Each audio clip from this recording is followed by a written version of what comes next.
Ladies and lads, welcome to the new video here. Season 2 has just dropped, and we are going to be going through all the different changes that all the characters have had in this season. And I'm telling you, a lot of characters are going to be very different in this season.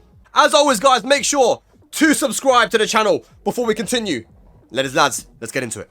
So we're going to go in alphabetical order here, ladies and lads. So we're going to start off with Alisa. Now, in the patch notes, it says that in Season 2, Alisa has received balance adjustments primarily focused on the strength of her special stances, including Destructive Form, Dual Boot, and Backup. In Season 1, Destructive Form had high chip damage capabilities and was easily accessible, making it a very strong stance. To address this, the chip damage has been reduced while adjustments have been made to Dual Boot and Backup to improve their usability. Additionally, new transitions in these stances have been added, allowing for more fluid and diverse combat strategies. And you'll see this actually all throughout the patches. It looks like that they've buffed a lot of capabilities from stances. This is looking like stance 8. So let's start, ladies and lads. Here we go. For Alisa, she has some new moves from stances. Let's go over those new moves. First off, Dual Boot. Dual Boot is a stance where she has the chainsaws out and flies at you. And she has a new move from it. Forward 1+2. You can see it looks pretty crazy. Very strong move here. On block, it is +7. Bro. Oh my god. During heats, we got forward 2, 1+2. Which is very similar. You know, it's gonna do the same thing. New stance transitions for Alisa as well. So when she's in Destructive Form and goes for this sidestep you guys all know about, you can now press 3 or 4 and go into Dual Boot. So new transitions from the move Backup 1. Backup is done with down back 1. If you go for Backup 1, you can actually go into stance as well afterwards. New move with Alisa, down forward 1-4. Now it can also transition into stance. So also we've got a stance transition with Destructive Form as well. So we're in Destructive Form. When we go for the forward 1+2, you can actually go into Dual Boot as well. We've got a command change as well. Back 2+3. Before is now back 2+3. We've got another change as well with Alisa that when she's in heat and goes for forward 1+4, it now takes way less heat and allows her to enter stance. Consumption of heat as well from down 1+2 has been reduced as well. So during heat, down 1+2. So another change with Alisa as well. During Dual Boot, if she goes for 1-2, it's been changed from -11 to -9. I'm not sure there was a mistake on the list. I'm guessing that they meant 1-2. So this move here is now safe from being -11. You can now go into a block straight from Dual Boot as well by holding back. You know, you have a standing block animation which wasn't there before. A pretty massive change now with Alisa is that down back 4 is now 20 frames. It doesn't knock you down, but it's 20 frames now. They've reduced the damage, and this is now unreactable. 20 frames low that is not reactable. I mean, it's going to be very, very difficult for anyone to react to that. So that's one thing. And also, it has been changed from -17, which is launch punishable, to -14 only. So now only a select few cards are going to be able to launch it. On counter, of course, there is a change. It does give you 12 frames of advantage. So that is a that's a difference now from before. You know, it used to knock you down before. They've changed this move as well. I'm not sure why they changed it, but, you know, apparently that's been changed now as well. Does 20 damage from 28 and reduced recovery by 5 frames as well. Pretty big change coming in with Dual Boot forward 2. It now can transition into a destructive stance after the first hit, the sweep move. The first hit's been changed from -16 to -12, so it's no longer launch punishable on the first hit. And on hit, it has gone from -6 to +6. Have a look. -12 on block. And +6 on hit. So let's have the change up forward 1 as well to have a bit of a different animation when they're in the air. Have a look. So it's a bit weird now. It doesn't hit them on the ground and then back into the air, but you can use this probably for wall carry as well. Seems like a really good wall carry move. They've reduced the chip damage on the Destructive Form forward 1 as well. They've reduced the amount of chip damage that this move does as well in heat, the Destructive Form forward 1. Destructive Form forward 2 string as well has been modified for the chip damage. You can see it does a lot less chip damage on hit, and especially when the opponent is in rage. And they've changed this now, the destructive form low, to be -13 from -12. Moving on to Asuka Kazama now. Here's a look at what Namco said for what they were going to do for Asuka Kazama. In Season 2, Asuka has received various adjustments aimed at expanding her offensive options in neutral and enhancing the value of Nani wa Gusto. In Season 1, Asuka had a wide array of defensive options suited for counterplay. However, she lacked sufficient tools to actively apply offensive pressure against defensive opponents. I don't agree with that, but either way, they've made some changes there. Let's have a look. So now forward 1+2 is no longer a heat engager because they got rid of power crush heat engagers. Now her new heat engager is forward 2-1. She has a new move with up forward 1-2, which is a new 13 frame punish, which will wall splat as well. And you can also go into crouch as well after it to kind of assert that mix up. Now when she has Nani wa Gusto, this move is even stronger. As you can see, puts them all the way forward. And you can get like 3 damage afterwards, 56 damage, and it also wall splats. And as you can see what I did on the ground there, forward 2 now has another follow-up, very similar to Jun Kazama's, where it's like she has a second hit, and the second hit is safe as well. So that is pretty big for Asuka. You know, when she has Nani wa Gusto, that is something she can just throw out. And if you're trying to jab or something, it'll go under your jab, and you're going to be able to get a full launch as an Asuka player with very little risk. So now after forward 4-2, you can actually go into crouch straight away. Forward 4-2-3 is now chargeable. That becomes +7. And also in combo does more damage. So while crouching down forward 3 as well can also be charged. You can see that normally it gives you this. But if you charge it, it'll be more damage. And you'll be able to get a lot more out of it. Forward 3+4, this move right here that gives you Nani wa Gusto can now be performed with also forward 3+4, which might help in some situations when you want to get a grounded hit. 1-2-4 now gives you a wall splat. Have a look. Bam, bam. -12 still on block, but you're going to get a full combo from it at the wall. Another change with 1-2-3 is that it now does an aerial tailspin, which is very, very strong for certain combos. I can show you one combo here as an example.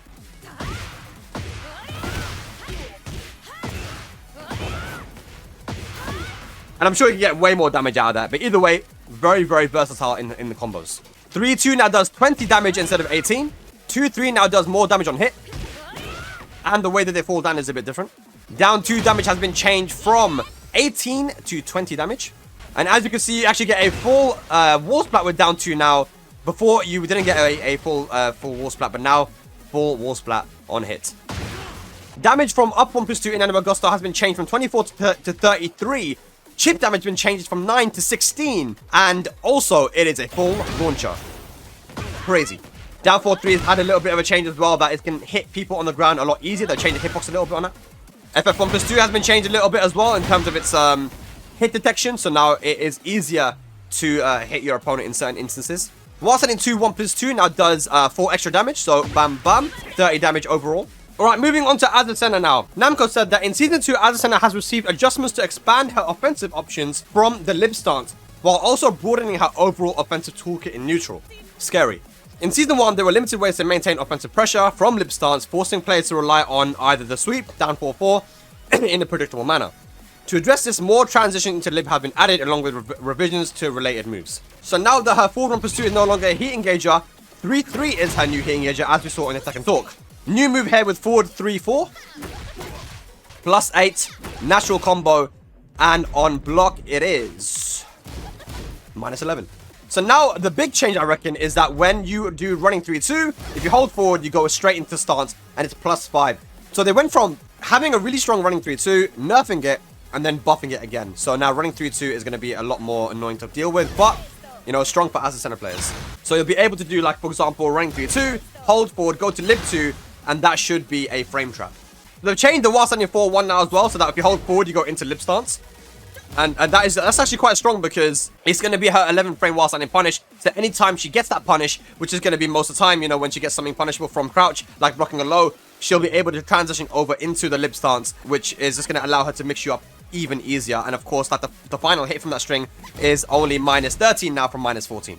She's got a new move as well from crouch. We've already got the full crouch down forward 3, but now she also has full crouch down forward 4, which puts it into lip stance at +5. And it is unreactable, very, very strong, but also it is -15 if we do If we're following what we saw on the Tekken Talk, it should be minus 15. So it is risky, but you also, I think on the other hand, if you can get your opponent to not duck, it's a pretty strong low.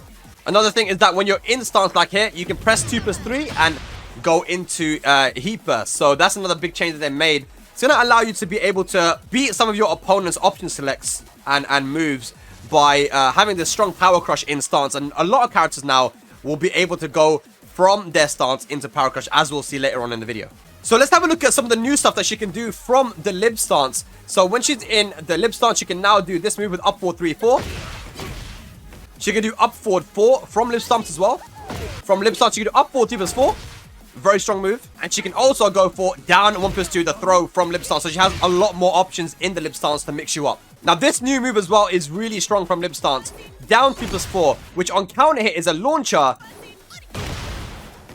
And on block, it's something like, definitely plus something. Let's have a look.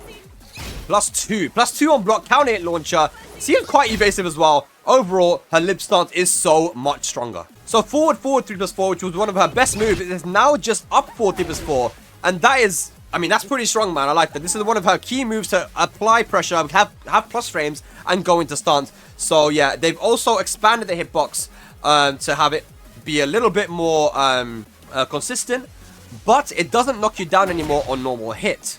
But it's still +4, as you can see, +4 on block. So still a very, very key move for Azucena. So when Azucena has heat, one of her best moves that she had was back 2.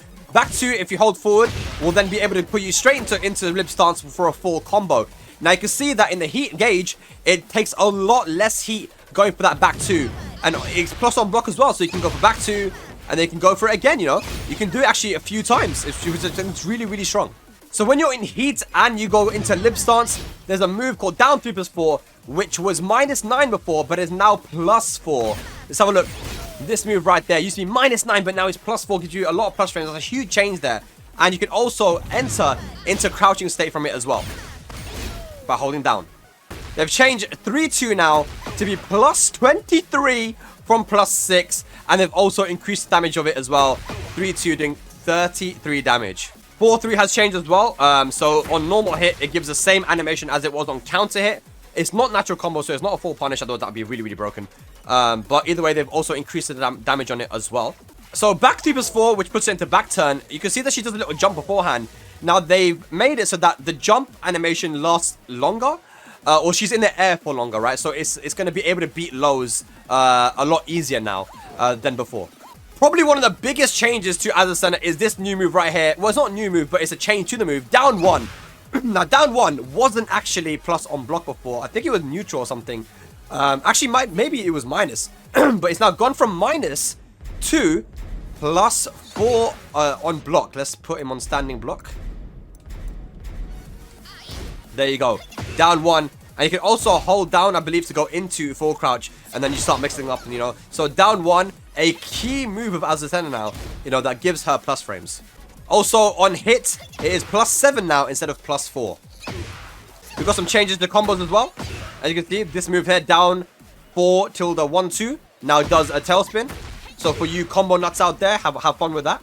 So the power crush from lib stance now activates at the 7th frame instead of the 8th frame. The power crush status. This is really, really strong as well. It's also an aerial tailspin move as well, if you can apply that into combos. But also, if you absorb a hit, that power crush will become +3 on block. And on normal, it's -2 from -5. So big changes to that power crush, which is a homing power crush there from Azucena.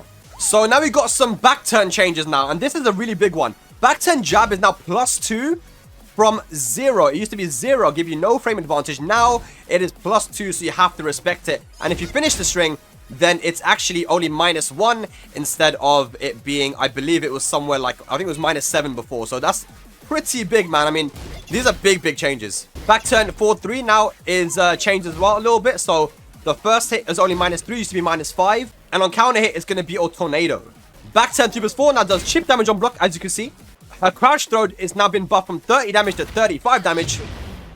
Another massive change here, ladies and lads, with Azucena is that now back 3 has been changed from 22 frames to 19 frames. It's a lot quicker, and it still gives you that plus frames. They have nerfed it as well. It used to be +4, now it's only +2. But still, you still get plus frames, and it's a lot quicker. And that's one thing that I heard about Azucena players. They were saying that back 3 was too slow. You know, oh, it's too slow, not good enough, easy to sidestep. Well, now, look, 19 frames. This is a very quick move that does chip damage and gives you plus frames and is a heat engager. So the back 1 string from Azucena has changed quite a bit. The first 2 hits used to be plus on block, but it's now -8. But there was a change that was made to this string to make it a lot stronger. It is now a counter hit string the whole way from the first hit. So if it's on counter hit, the whole thing is guaranteed. Have a look. 14 frame counter hit string confirmed. So up 4-2 is changed in a way as well, so they've changed it quite a bit. It's still relatively similar, but now it's a strong aerial tailspin, which you can use in combo. But also the move allows you to get 3-3 on hit guaranteed, which, as you can see, will give you a heat engager now because 3-3 got changed into a heat engager. Alright, ladies and lads, moving on to Bryan now. Namco said that in Season 2, Bryan receives various adjustments aimed at expanding his offensive options after obtaining Snake Eyes and improving aspects of his gameplay that previously felt impractical or difficult to use. So let's have a look and see what they've done to Bryan now. So forward 1+2 is no longer a power crush, but it is now plus on block instead of -9. So, you know, Bryan just can't stop getting plus on block moves. You can see that it does a little bit of chip damage on block as well. Now we've got some new moves as well. Snake Eyes, back 1+2. Insane move here. And the move is also plus on block. Have a look. +7 on block. This move is so strong when Bryan has access to heat or Snake Eyes. But if you thought that was bad, have a look at this new move from Bryan. When in crouch, he has a hatchet kick from crouch now. Very strong. +7 and only -12 on block. New power crush here with upward 1, which again, it is punishable, -13. New move here with 4-1. You can also go into sway by holding back, bam bam, which will allow you to go for hatchet kick. So forward 1+2 from heat from Snake Eyes has also been changed. The damage was increased, especially when you get a successful reversal from 20 to 30 damage. So 3+4-2 got changed a little bit as well. Now on hit, it still does the same thing, but on block, it leaves you a little bit closer than you were before. So they made Bryan's forward 4 +1 on hit instead of instead of 0. Reason being because if you delayed it, sometimes if you delayed it maximum, it wasn't a natural combo. But now, even if you delay it, it will all be guaranteed. Down 2 is now puts you into crouch if you hold down, which is very strong. As you can see, down 2 is +8, and especially when you're in heat or in Snake Eyes.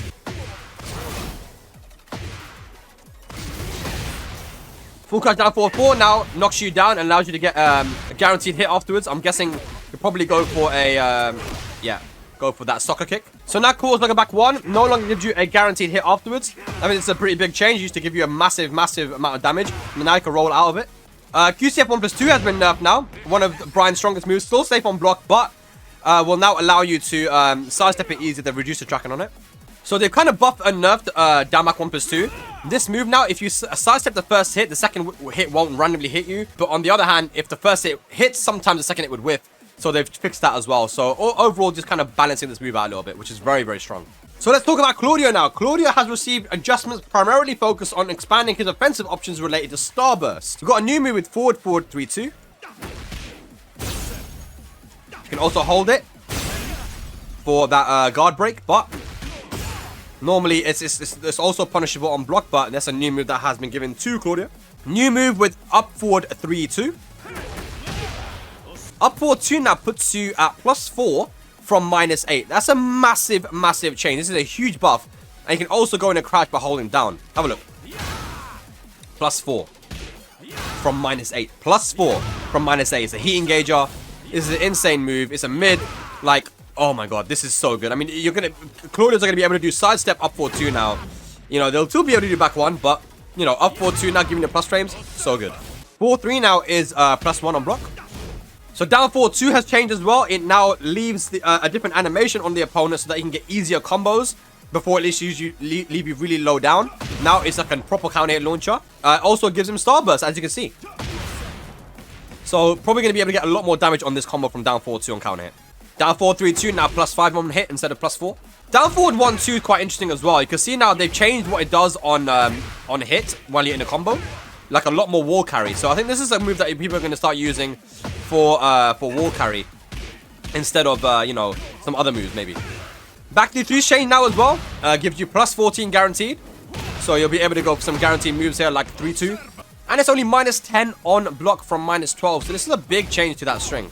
A pretty big change that we saw with Claudio as well here is that you can see that the chip damage that occurs from forward for the running 1+2. He used to have a crazy amount of chip damage in the CNT before release. They nerfed it and now they've given it back to him as well. So if we go into heat again, we show you it's quite a lot of chip damage. So he's received that back now. They've changed the way that he falls down after 3+4 as well, and they did increase the damage from 20 to 28. Now up forward 3+4 is now 17 frame instead of 20 frames. So a nice little change there for Claudio. The damage was decreased by 2 points from 14 to 12. But still overall a pretty good change for Claudio. So up forward 3 now. Up forward 3. This move now knocks you down. So you can get a guaranteed hit afterwards. That's pretty good. But it was plus on block. Now it's minus 6. So they changed that from +2 to minus 6. And it no longer does chip damage. Probably the biggest nerf to Claudio is that back 1 has now gone from 25 damage to 17 damage. So a pretty big change there for that. But also, it's gone from minus 5 to minus 8. So he doesn't really have his turn like he did before. Before at minus 5 with the pushback, there were options for Claudio. But now at minus 8, it's a lot harder for him to continue anything after doing back 1. So now Claudio's down back 3 has changed from 24 frames to 21 frames. So it's a lot quicker now. Going to be a lot harder to react to. And on counter hit, it gives you plus 13, which will allow you to get a while standing 1-2 guaranteed. So down back 1+2 has been one of Claudio's most controversial moves, and especially when you had heat. Now you can see that in heat, if I do it, it's minus 9, and it used to be minus 2. So it's still a very strong move, still will give you that launcher, but on block, you definitely lose your turn. So while standing 3, which used to be safe, is now minus 12. We went from minus 8 to minus 12. Have a look. Another pretty good change that we're going to end this with is that Claudio's standing 3, which used to hit people grounded, has now got a bit of a different hitbox now, so it's going to be harder for Claudio to maybe catch you trying to back roll or something. Or at least if you're on the ground just lying there. Moving on to Clive now. In Season 2, Clive has received adjustments to enhance his mid-range neutral game and improve the usability of Zantetsuken. Let's have a look and see what Clive has got. So new moves. Have a look at some new moves here, guys. QCF1. Very interesting move here. A little projectile. That looks like Scorpion's move, bro. Like, get over here. Pretty interesting move because even at if you're blocking at certain ranges, it will bring you in. So if you're close range, obviously it's going to be minus 12. But if you're at a mid range, it just grabs you and does a lot of chip damage. So that's a very interesting move. New move here with forward 1+2 plus 4 on block, which is really sort of strong. Can also do running 1+2 as well. And have a look at what it does on counter hit, ladies and lads. 60 damage plus 4. Are you kidding me? Ay, ay, ay. New move here. That is a launcher, it looks like. I'm not sure what the combo is going to be, but maybe it doesn't give a combo. I don't know. Whoa. But on block, it is minus 15. So you do have to be careful using this too much. So now after start step 1+2, you can also go into a crouch state. And that's pretty strong for Clive because, you know, you're going to have plus frames and you're going to be able to assert a full crouch mix-up, which is really strong. So from forward 2 1+2, you're going to see that the Zantetsuken gauge is going to be increased a lot more when you use this sword. Down back 1 has had a significant change as well. This is a move that I always thought was really good. It had good tracking and it was a counter hit launcher. But now it does... it gives you... Look at that. On normal hit, it gives you a lot of damage. But even on counter hit, it's going to be a full combo. But if you have a look... It does chip damage now too, bro. And it looks like it's plus. They've changed the animation on it. It's not plus, it's 0. Remember this, guys. That move is not plus. Don't have to respect it. But it's such a good change for Clive. They've changed Wings of Light 3 so that you're closer to the opponent. Probably so they can get easier combos. So now you can see that forward 2 knocks you down, which is really strong. Again, it's a long range move. It's only minus 7. It will give you a wall splat and, of course, knock you down. Near the wall, you're probably going to be able to get some free damage as well with down 1+2. If you're close enough to the wall there. They've also increased the tracking on it as well. So overall, that forward 2 has been buffed quite considerably. And as you can see, it does add to Clive's Zantetsuken bar by quite a lot. So Clive's jump 1 has been changed from minus 12 to minus 5. They fixed the jump 2 to be a little bit more consistent in combos. So Clive's while standing 1-2 is only -12 from -13. Have a look. 1+2 has just had a small little damage change. It was 24 damage before, now it's only 21. No one's going to care about that one. Now, this is a character that everyone was looking forward to seeing what the changes were going to be, and it's Devil Jin. In Season 2, Devil Jin has received various adjustments to expand his offensive options in neutral and enhance the value of his heat state. Now, we already saw some of the stuff that Devil Jin has in heat. Let's expand upon that. So, in heat, you have a new Hell Sweep with Crouch Dash 4-3. 25 damage. You're going to be able to get so much damage from this combo, I believe, once people have optimized what Devil Jin can get. It's still launch punishable, but in heat, you can see that it's a much heavier hitting Hell Sweep. Down forward 1-2 now knocks you down. Have a look there. Very strong. New 13 frame punish. You also have a mid option with down forward 1-4, which is -13, as you can see. From this, though, you can go into Morning Crows. Have a look. And that's what they've done with Devil Jin. They've made certain moves of his transition into the Morning Crow. A new move for Morning Crow as well. Have a look. Pretty cool looking. Another new move for Morning Crow as well. Have a look. And Morning Crow 1+2. Which is the unblockable high that he's been given from this stance as well. From the laser scraper back forward 2-3, you can now hold forward and go into Morning Crow. Have a look. Very strong. So Devil Jin's Heat Smash from Morning Crow now is an enhanced move. So it meaning that you still keep heat even after doing it. Take a look.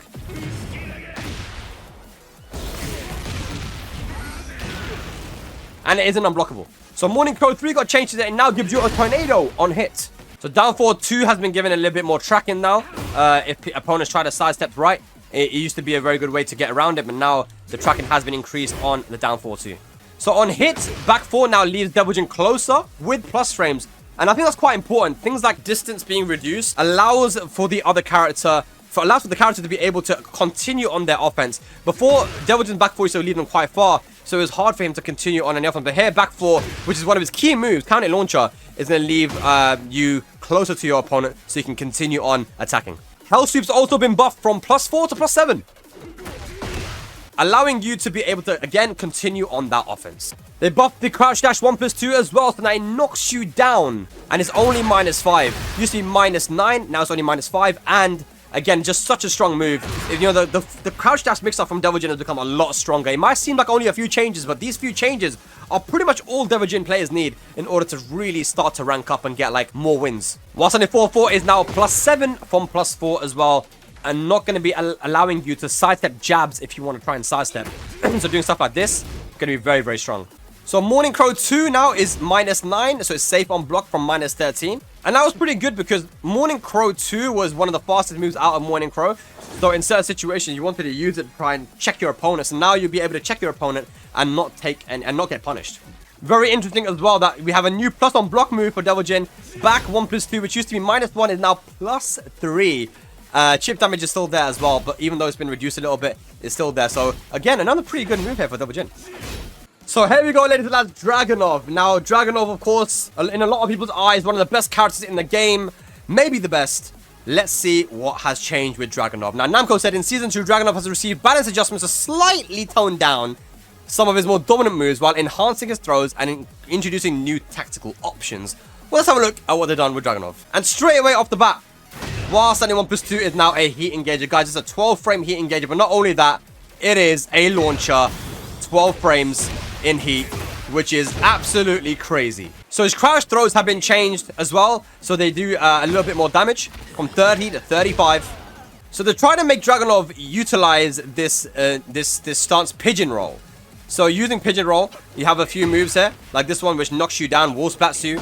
I believe it's safe on block as well. You also have pigeon roll 3, which is interesting. It's a new low, very quick. It's homing as well. Does a lot of damage, and when it's on the right axis, then you can see that it knocks you down and gives you 41 damage, quite a lot. Of course, the low is launch punishable, so that is something that you got to watch out for if you're Dragunov. You'll be able to transition into those stances by going for 2-1 into 3+4. Or you can even do it from down forward 1 as well. So back 3+4 now is a throw, which gets rid of all of your chip damage and does a considerable amount of damage. Back 3+4. They changed back 3 as well. The on counter hit, it does a throw animation as well, and also gets rid of all your chip damage. Also, with this move, sidestep 2-3. It's also going to be a move that gets rid of all of your chip damage. So back 1+2 no longer knocks you down, but on hit, it's going to allow you to have a free crouch throw. And like I said, the crouch throws have been buffed from 30 damage to 35, so still a considerable amount of damage. QCF3 has changed a little bit as well about what it does in combos. Let's have a look.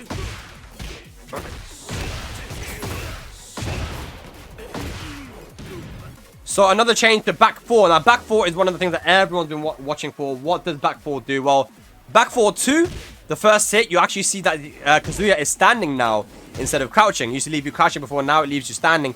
So that does allow you to have a bit more counterplay to that move. It's still really silly, still 15 frames, still safe on block, but you know, generally it's been changed a little bit. Now this change coming up, it should have been done a long time ago. QCF1 is now plus -8 from -2.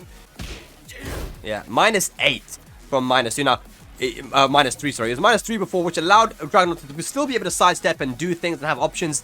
Now, of course, it's quite heavily minus, so you can't really continue to have too many options afterwards. And one of the biggest changes to Dragunov is that QCF4 does not hit grounded. Have a look.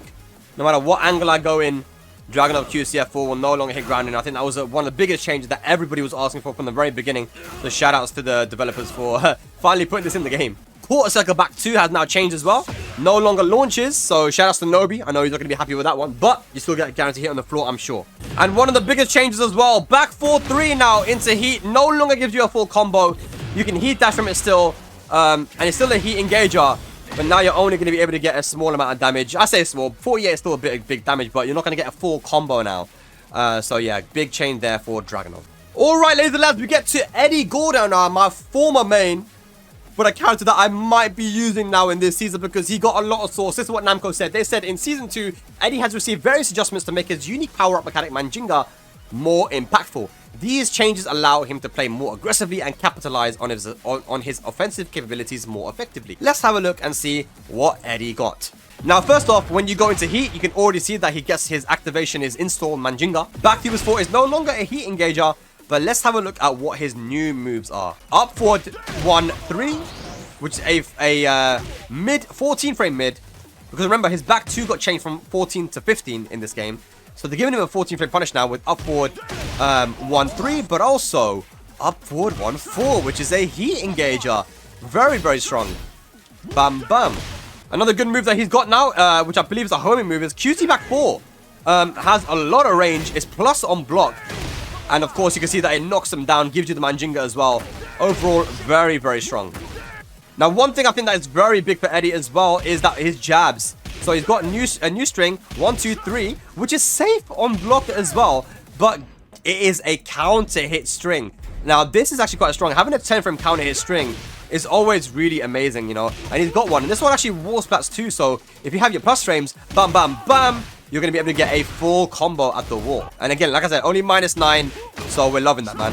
When Eddy has level 1 Manjinga or level 2, if Eddy is in handstand stance, this stance right here, if you try to do a low, it's going to automatically parry you and go for an attack and hurt you. So that is something that's like, there's less counterplay now to the handstand stance. You can now go into heat burst from relax mode. Look at that. So when Eddy has Manjinga level 1, handstand back 4 is a very, very strong move, but it's gone from +6 to +7, so they have buffed it a little bit there as well. And generally speaking, they've made Eddy now be able to attack from stance a lot quicker when he transitions between his different stances. And not just that, you know, stuff like going for jabs into stance. You can see just how quick he's able to transition into them. Like, he can cancel these stances a lot quicker than he could before. And that also allows him to attack a lot quicker than before. A big change here for Eddy. 1+2 now has gone from 0 on block to +3. So you can see it there, right? Really, really strong. But also on counter hit, it has gone from +13 to +14. Now, you know what that means. It allows you to get the new upward 1-4 string guaranteed and upward 1-3. So let's try that here, guys, on the wall. There we go. Big damage. Similarly, down back 1+2 has also changed from +12 to +14, which will also allow you to get the upward 1 string guaranteed. So interestingly, they also made down back 4-4 from -9 to +1. It's still a high, sorry, mid-high, so you can duck the second hit, but, I mean, it's, you know, it's still a good change, you know, if you don't duck it.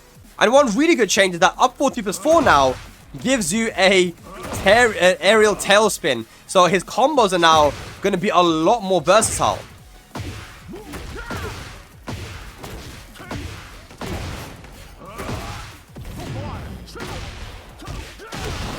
Forward 4 2+4 has now changed from +3 to +5. And, you know, every frame matters when it comes to this game, man. Like, +3, +5 will mean that Eddy is now going to be able to use options that can track you a lot better if you try to play defensive. So they really nerfed defense when it comes to playing against Eddy, man. It's going to be a lot easier to attack with him. Now, this is one of the biggest changes for Eddy, man. While standing 3+4 is now +5 on block. Let's see if I can set him to block. It's going to be hard to show you that. +5, and it used to be, I believe, -9. So guys, this move has now gone from -9 to +5, and it can give you a complete mix-up on block.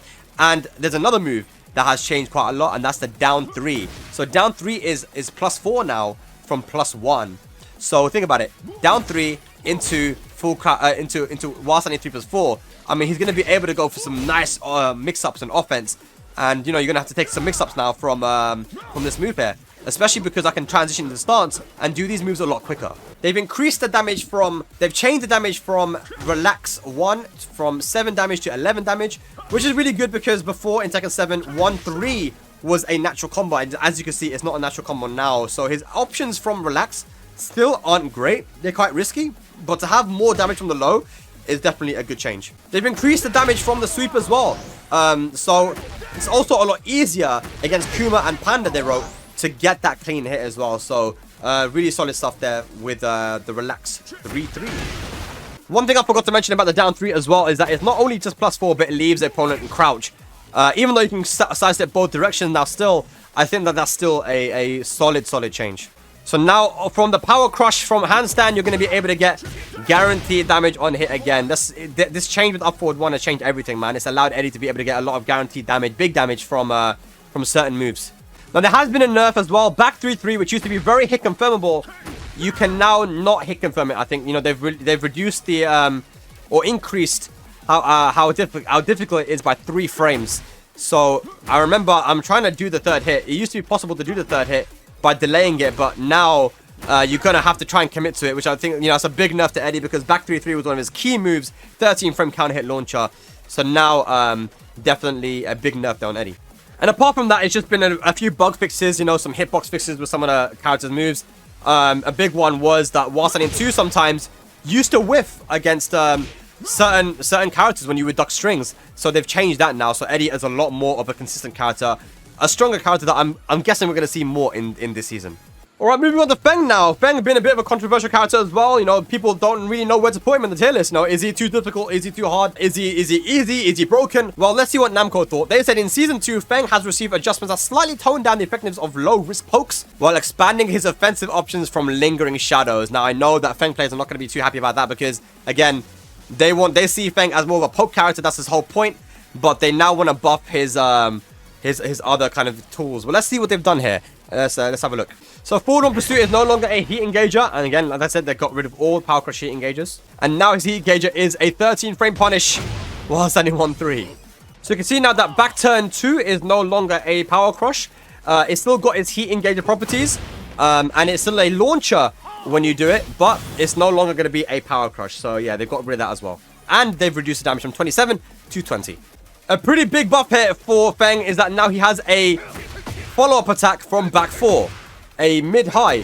So instead of just getting a small amount of damage from catching your opponent sidestepping, you can now go for a full string, which does almost 30 damage. So that's pretty good, man. This move also allows you to go into sway as well. A new move here as well in heat. Back 4, 3+4. Again, with back 4 being so good at tracking and being a 12 frame mid, I think that all these extensions are pretty crazy, man. So yeah, big buff there for Feng. So back 3's also changed as well. It's not going to knock you down, but you can now go into lingering shadow, into QCF from back 3. So pretty big change there. But it has gone from, I believe it was +6, it's now +4, but still +6 if you do go into the sway. So after shifting clouds 2, you can also hold down forward to go into the lingering shadow or the QCF input. Another big change here from Feng is that now the heat smash, I don't think it's going to wall splat you from the other side of the screen. It now has a throw animation. Have a look. Yeah, no more heat. I mean, it's still a lot of damage, man, but no longer going to give you that massive wall splat into God knows how much damage. So shifting cloud 3 changed as well a little bit. You know, it's more plus on block from +3 to +6. You know, still knocking you down and leaves you closer to the opponent so that you can go for, I guess, some guaranteed hits. They've increased the tracking on forward 4. Good change.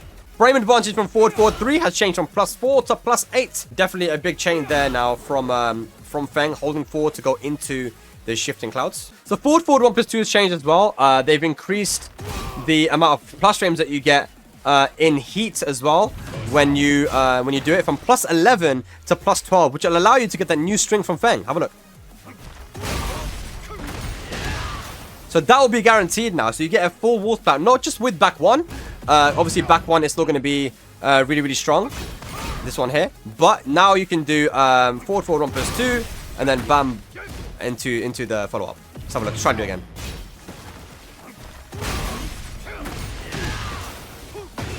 And then you do a combo. The QCF1 got quite a few changes as well. I mean, this is a low that you wouldn't see too often at high level, but they've changed it now. It's 18 frames or 19 frames, 18 frames fast. You can see that's a lot quicker than it was before, guys. A lot quicker.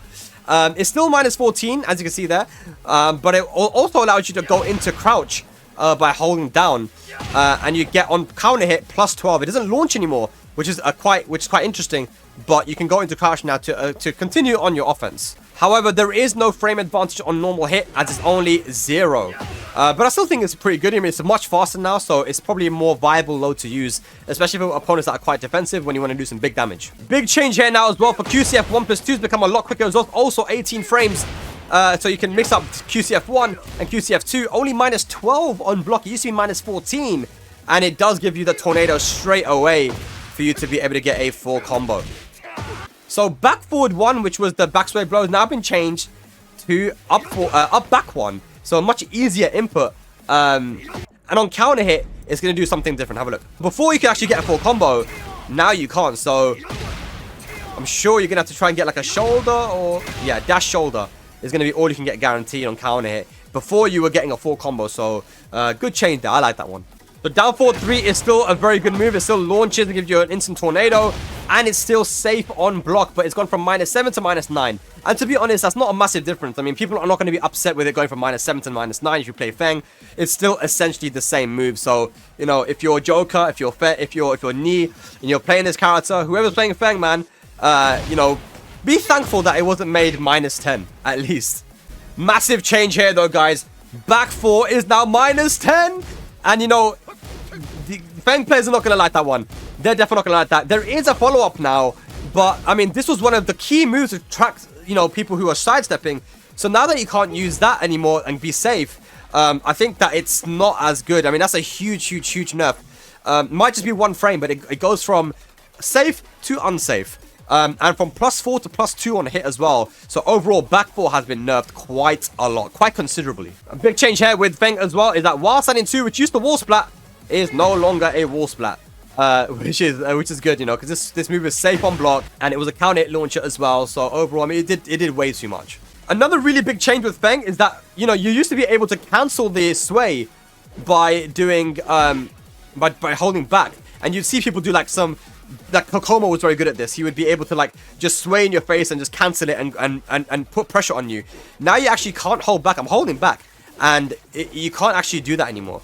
You can still press up if you want to cancel it, but you can't hold back anymore. So yeah, that's one thing you got to watch out for as well.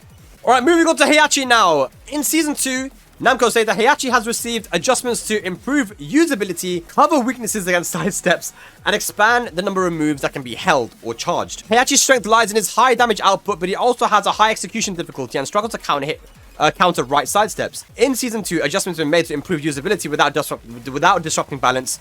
Good luck with that. Including the addition of a new move that is more effective against sidestepping opponents. All right, well, let's have a look. New moves from Heihachi. Running 1+2. What the hell is that? You got a running headbutt, dude. That's insane. And it's +3 on block as well. So he's got a new running move, man. They gave him actually a new running move. That is so funny. If you hold forward, of course, you go into the stance as well. But yeah, that's very interesting. During heat, new move here, back 3-3-2. Big damage. So a new move here, down 1+2, which I'm guessing is a move that can also parry. But it's really, really good. You can go into stance and you know, manually and do a bunch of moves from the stance as well. So good stuff there. So you can also hold the move 1-2-4 now. Bam bam.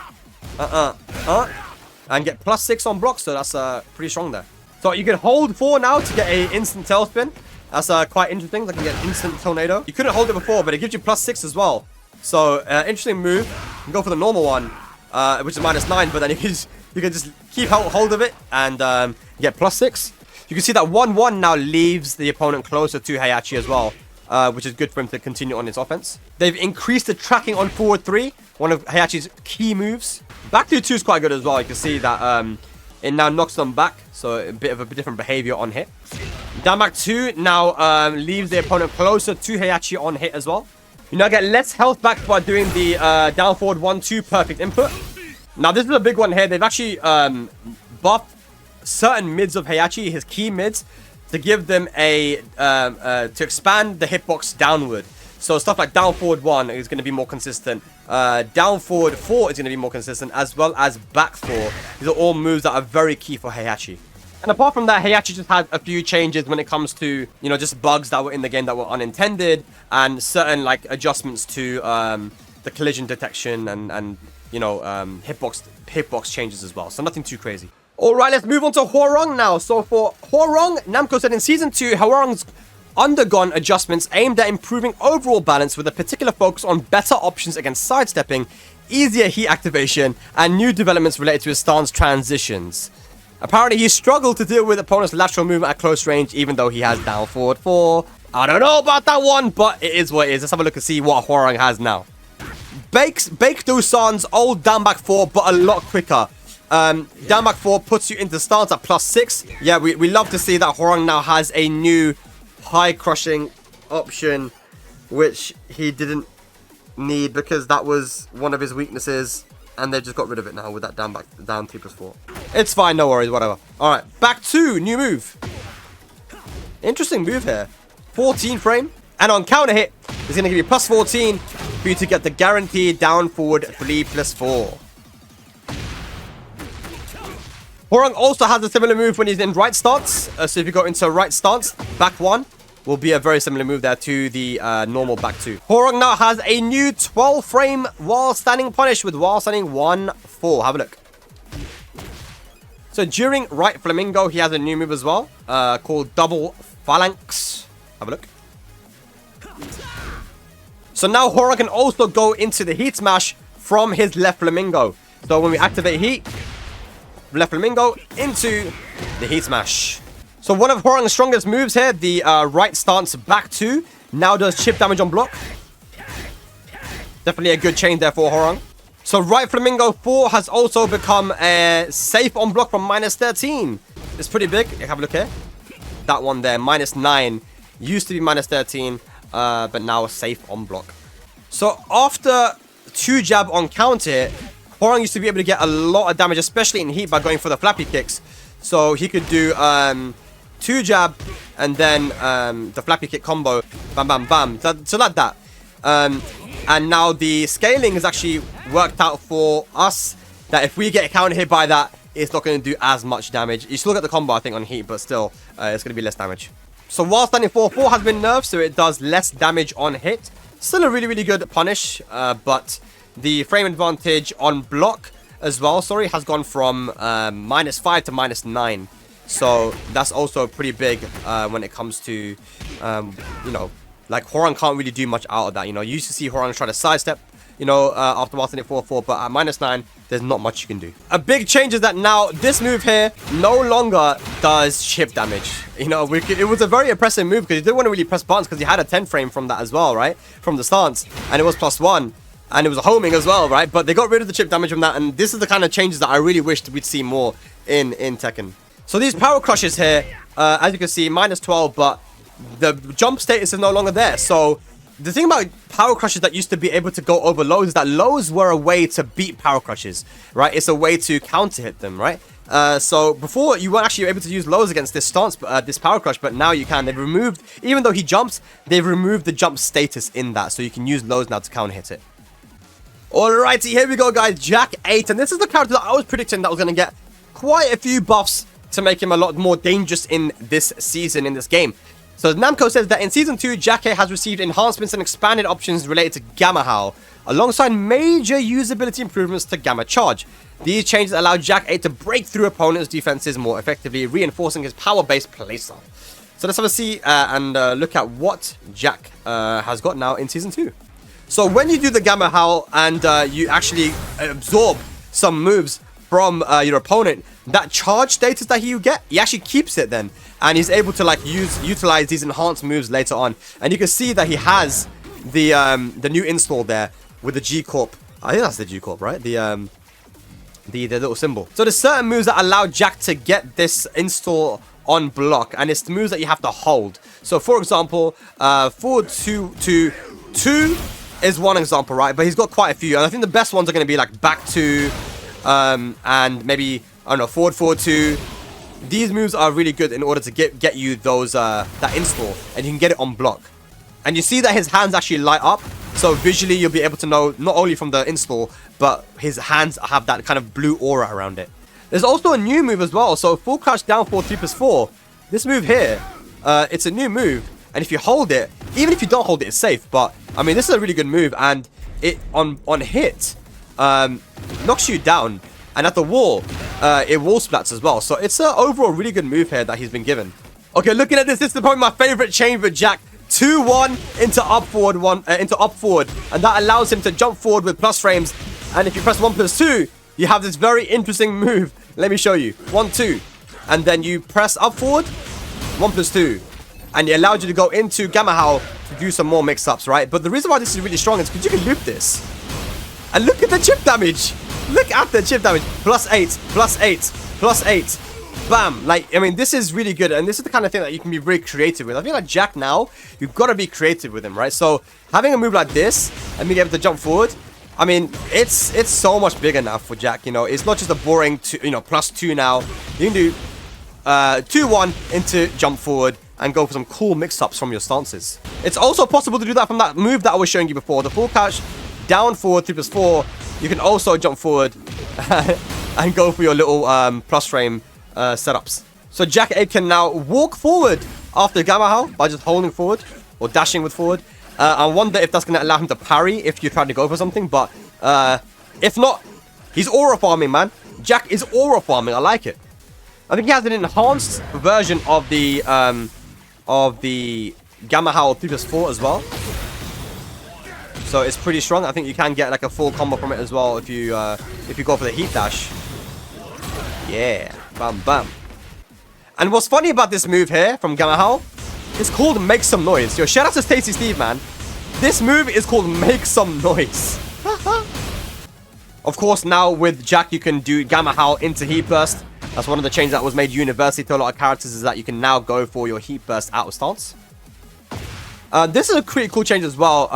Forward 3 can now be just done with standing 3, so it makes that input a lot easier. 2-1, 1+2 does chip damage on block. So if you go for this move here, it's a pretty complicated input, but it used to be an instant tornado. Now it gives you a full launcher, so the damage you're going to get from this is a lot higher. I mean, I don't know Jack combos. This is definitely a character that I'm going to start using more, but I can just imagine the kind of stuff that people are going to be going for here, man. I wonder if you can... Yeah, I mean, look at that. I mean, that's a small combo there, right? But you can go for the full charge up forward 1. And that is already so much damage, man. Jeez, crazy. So now, after up forward 2, you can go for a crouch throw. Bam, bam, bam, bam. Pretty good. And it is a plus on block move as well, so that's really good in that instance. Pretty big nerf for Jack, though, is that back 2, which used to be +5, is now only +2, but it is a really strong move, and again, it is a heat engager as well, so I guess with all these changes, they want to make some nerfs as well. Back 2 is still a good move. You know, it's still a move that's going to be able to annoy your opponent, especially at the wall, but it has been nerfed now. They changed the frames on the QC back to throw, so I guess you can't get any guaranteed hits afterwards now. It's just a mix-up. Okie dokie, ladies and lads, let's move on to Jin Kazama now. A potential top 5 character that everyone in the world pretty much agrees is one of the strongest characters in the game. But Namco said in Season 2, Jin has received various adjustments that slightly tone down the effectiveness of low-risk pokes, while expanding his offensive options through unique mechanics such as Zanshin, that's the Zen stance I guess, Breaking Step, and Heat State. So let's have a look and see what they've done with Jin Kazama, the poster boy of Tekken. So Zen 1 plus... So Zen 1-2 now is a new Heat Engager for Jin Kazama. And this move here, the Zen 2, has been made a little bit quicker, but it also does the strong aerial tail spin. So let's have a look. Yeah. Obviously, I don't know combos, but I mean, I guess this is going to allow Jin to get a lot more damage from his combos. So now when you go for down back 1+2, this move here, it's called Devil Step. They're just giving it a name now. Probably one of the biggest changes to Jin is that forward 1+2. This move here is plus on block. It's really strong. It's crazy plus on hit, and it just allows him to go for some new moves, you know, with the Devil Step. You see there as well with the electric, special mid electric. Oh man, Jin with that forward 1+2 is going to be very annoying. A new move here with the down forward 2, down forward 2-4. I'm guessing this move is also going to wall splat, but it's -12 on block and 16 frame move. You know, something, I don't know if Jin needed it, but I mean, he has it now. Another cool thing is that Jin, after doing running 3, similar to Zafina, can go into stance. Not sure if they'd want that. You can still hold back if you don't want to go into stance, right? So you have the option, running 3 hold back, or running 3 into hold forward. Actually, you don't have to hold back, you just hold nothing, right? But you can just hold forward and then do the Zen stance. New move here, guys. Full catch down forward 4, which on counter hit is going to be a full launcher.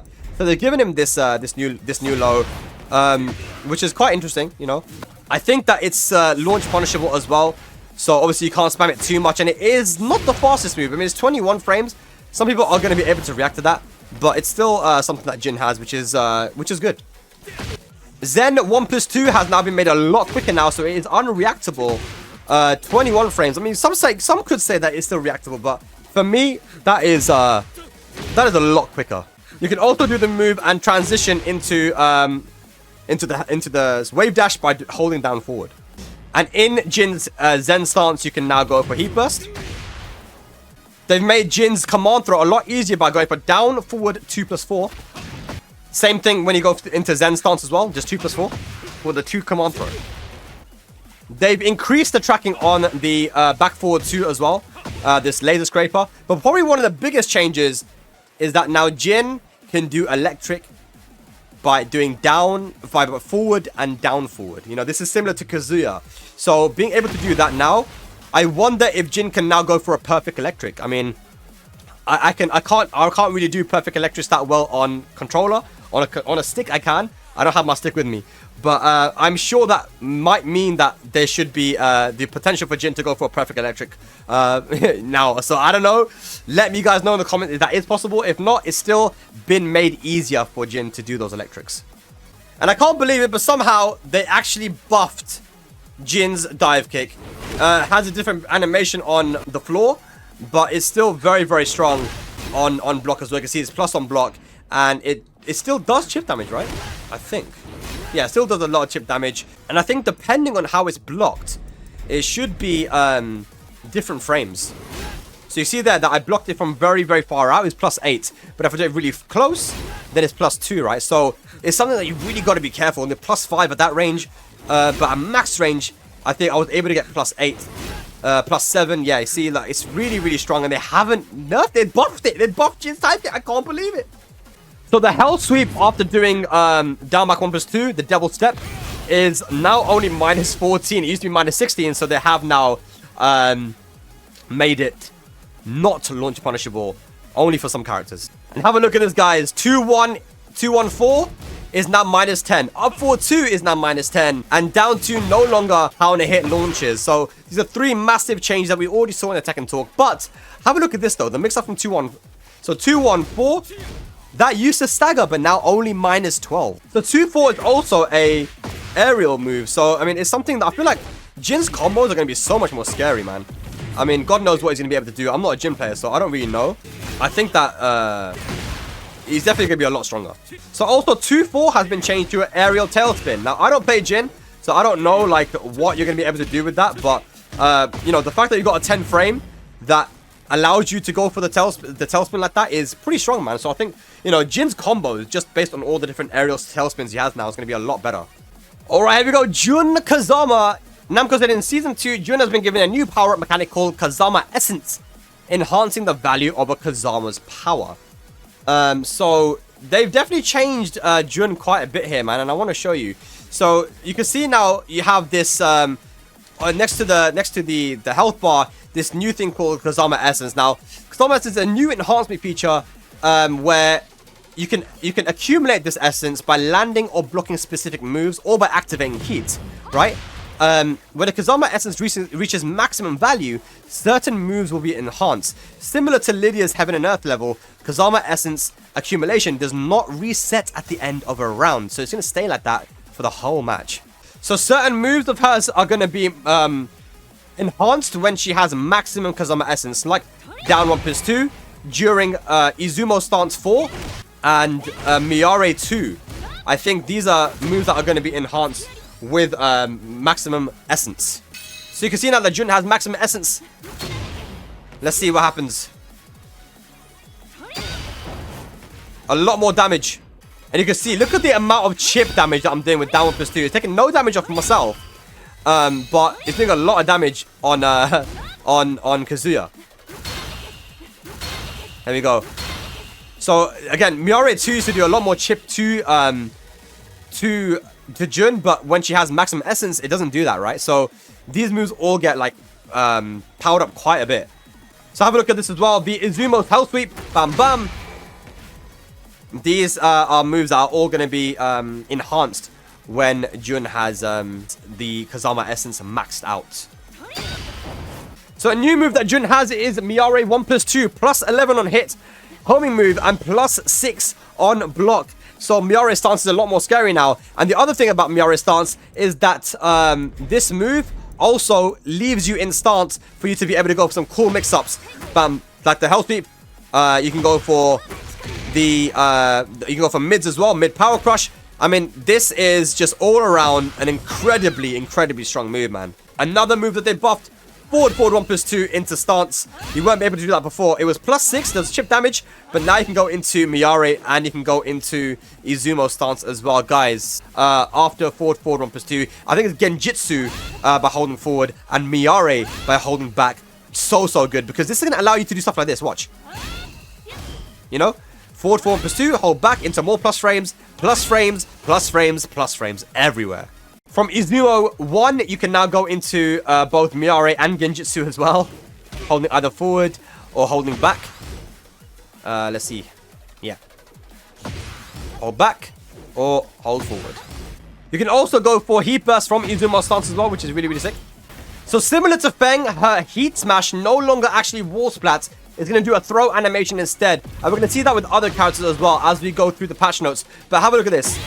This used to wall splat. Now it's only going to do a throw for 50 damage. And I think this is so big because, man, the damage you can get from Heat Smashes was so crazy sometimes, you know, especially those ones that wall splat and wall break and stuff. So having that throw is really good. And you can also perform it from Izumo stance. So if I do up 2, I can go straight for it.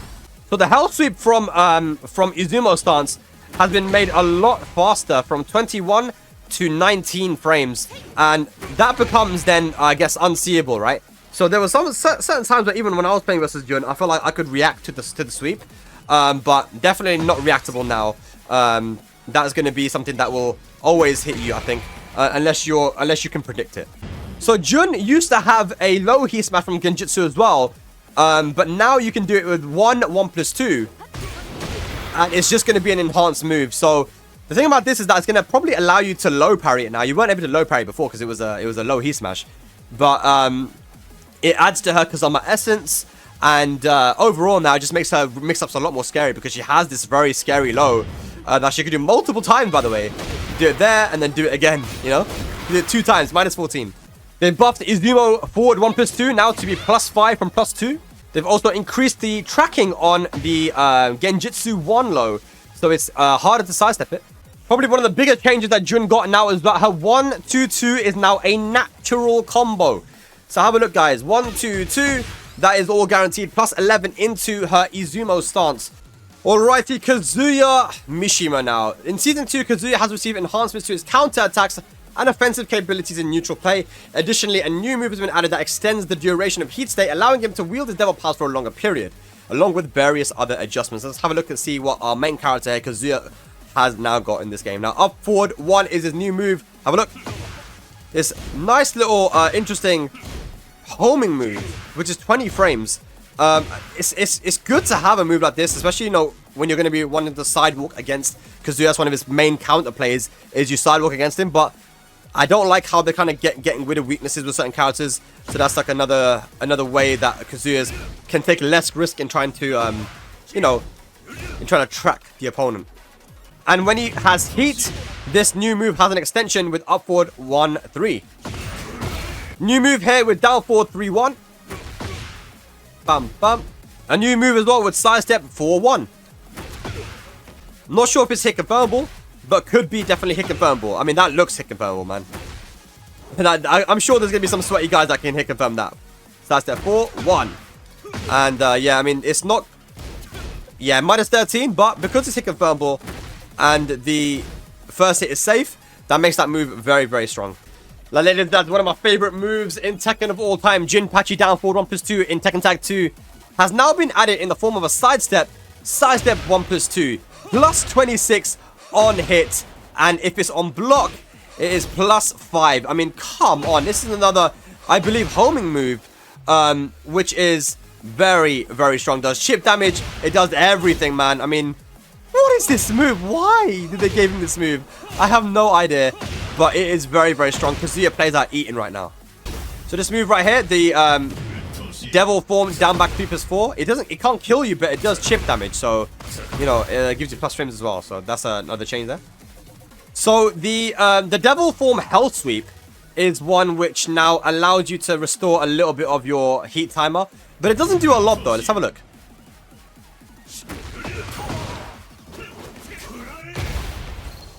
It's only a tiny bit, right? It takes a lot more than it gives you back, but I guess it's something. The Damak 1-2 actually gives you some of your heat back. So if we go into heat mode, you can see the Damak 1 on hit is going to give you a little bit of heat back. Big change here for Kazuya. While standing 4-4 has now been changed to neutral from -4. And that's the same for down forward 4-4 as well. I mean, these frame changes are very, very important when it comes to Mishima players. So they're able to, you know, play around the frames, which is definitely what Kazuya players need to do. A bit of a nerf on this move here. Down forward 1, down forward 2. Now leaves the opponent closer to Kazuya so that they can maximize their frame advantage after blocking that mid. So they've allowed you to be able to go into wave dash after 3-1 a lot quicker as well now. And that's probably just to make the combos a little bit more consistent. Alright, moving on to one of the fan favorite characters, King. Now in Season 2, King has received various adjustments aimed at enhancing his unique playstyle, including expanding the versatility of Jaguar Sprint and improving the usability of command throws. So let's have a look and see what King has got, man, because I really feel like he needs to be changed a lot. You know, his pokes shouldn't be as strong as they are, and his throws definitely should be the kind of main focus of the character. So new move here with 3-2-2. You can hold the final hit to go into Jaguar Sprint, or just finish it, bam, bam, bam. And on normal hit, if you don't delay it or hold it, then it goes into the Jaguar Sprint automatically, right? So this is the mix-up, right? Like, are you going to sidestep? Are you going to interrupt? I guess if you hold it, you can interrupt, but if you don't, then it's +9, and you get to go straight in. So 3-2-2, new move for King. You can see that Jaguar Sprint, actually, if you hold it for a long time, the fire kind of comes out of King, right? And that shows that it's actually enhanced. You enhance the Jaguar Sprint the more you hold it. But when you're in heat, it's always going to be enhanced straight away. A new change to while standing 2-2 is still very, very hit confirmable, very delayable. You can see how much you can delay it, but it goes straight into Jaguar Sprint on hit automatically, which is a good buff. And what's really crazy about this is that for Jaguar Sprint, you can actually do heat burst at any time. Have a look. Oh my god. The main stuff is a multi-throw is a bit easier to do now as well. Instead of doing crouch dash 1+4 or 2+3, you can just do crouch dash generic throw. And that will do the, that will begin your multi-throws. So it's a lot easier to execute now. A lot easier. Obviously, you guys all saw this one. When King has heat, the giant swing becomes homing. Now, normally it's not. I'm trying to show you. I'm trying to backdash a bit. So, you can see that if I whip it, there's no homing animation. But when he has heat, then you can see the little swipe that is homing. And that also extends to his Shining Wizard as well. As well as this move as well. So 3 throws that become homing. But they actually buffed forward 2 as well to give it more of a hitbox. Not sure why. I thought forward 2 is still one of his best moves, but they have buffed forward 2. You can see that the Damak 1+2, the muscle armor 2, plus 35. Insane frame advantage there with that move. So muscle armor in recovery time has been increased by 10 frames. But you can still kind of do the muscle armor into 2 either way, right? So it's still really good. The damage scaling has been changed as well. When you absorb an opponent attacks, it goes from 50 to 100%. They've changed the way that Jaguar Sprint 1 works. It used to knock you down and leave you head towards and feet away, but now it's a lot different. So you still can get up, you can't get like a guaranteed hit on the ground or something. So overall, I feel like King is largely untouched, man. I mean, his moves like down forward 2-1, I mean, these are still going to be launches. And this is one of the biggest things about the character, right? So he got away with a lot, I feel like. Alright, one of the most controversial characters in the game, Kuma. And a character that I was using as a main character for a long time. Let's talk about Kuma, right? So let's see what Namco said. In Season 2, Kuma and Panda receive enhancements and moves relating to hunting bear stance, improving their effectiveness. Additionally, balance adjustments have been made to their respective unique moves, further giving individual playstyles. So let's just have a look and see exactly what they did to Kuma and Panda.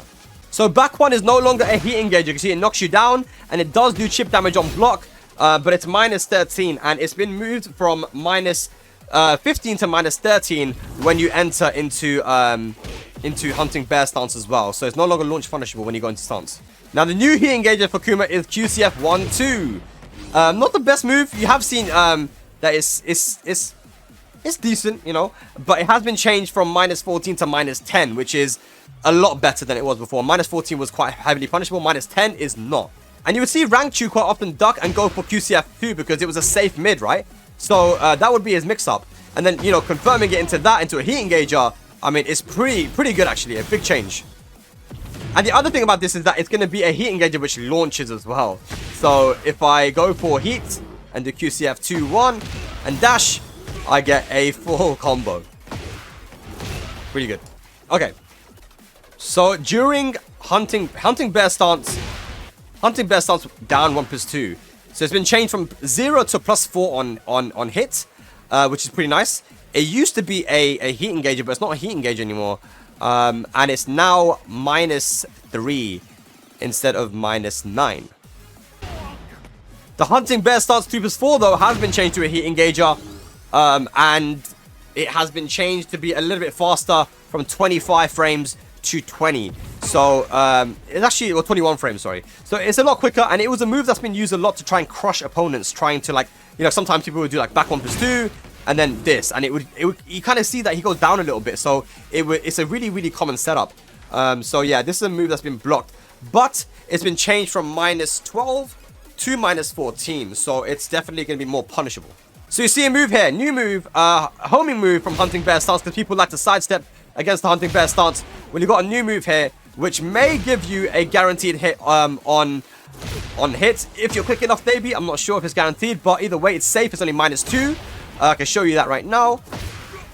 Only -2, and it's homing and a nice chunky mid. So sidestep 1+2, which is a very common move from Kuma players, because you haven't really got a sidestep, but it does evade quite a lot. You can now hold 2+4 to go into hunting bear stance, or hold down to go into full crouch, and to go into stance as well, sorry. So this is probably the biggest change here, guys. Kuma, when it comes to heat, he goes through his heat smash. You can see now that it doesn't, it's not the kind of thing that will wall splat you. I don't think it's going to break the wall either, but it's going to do like a little throw animation. You can see that it's still plus, and it's still 13 frame. It's still very strong, but I'm not sure. It might still break the wall. I don't know. That looks like it might break the wall.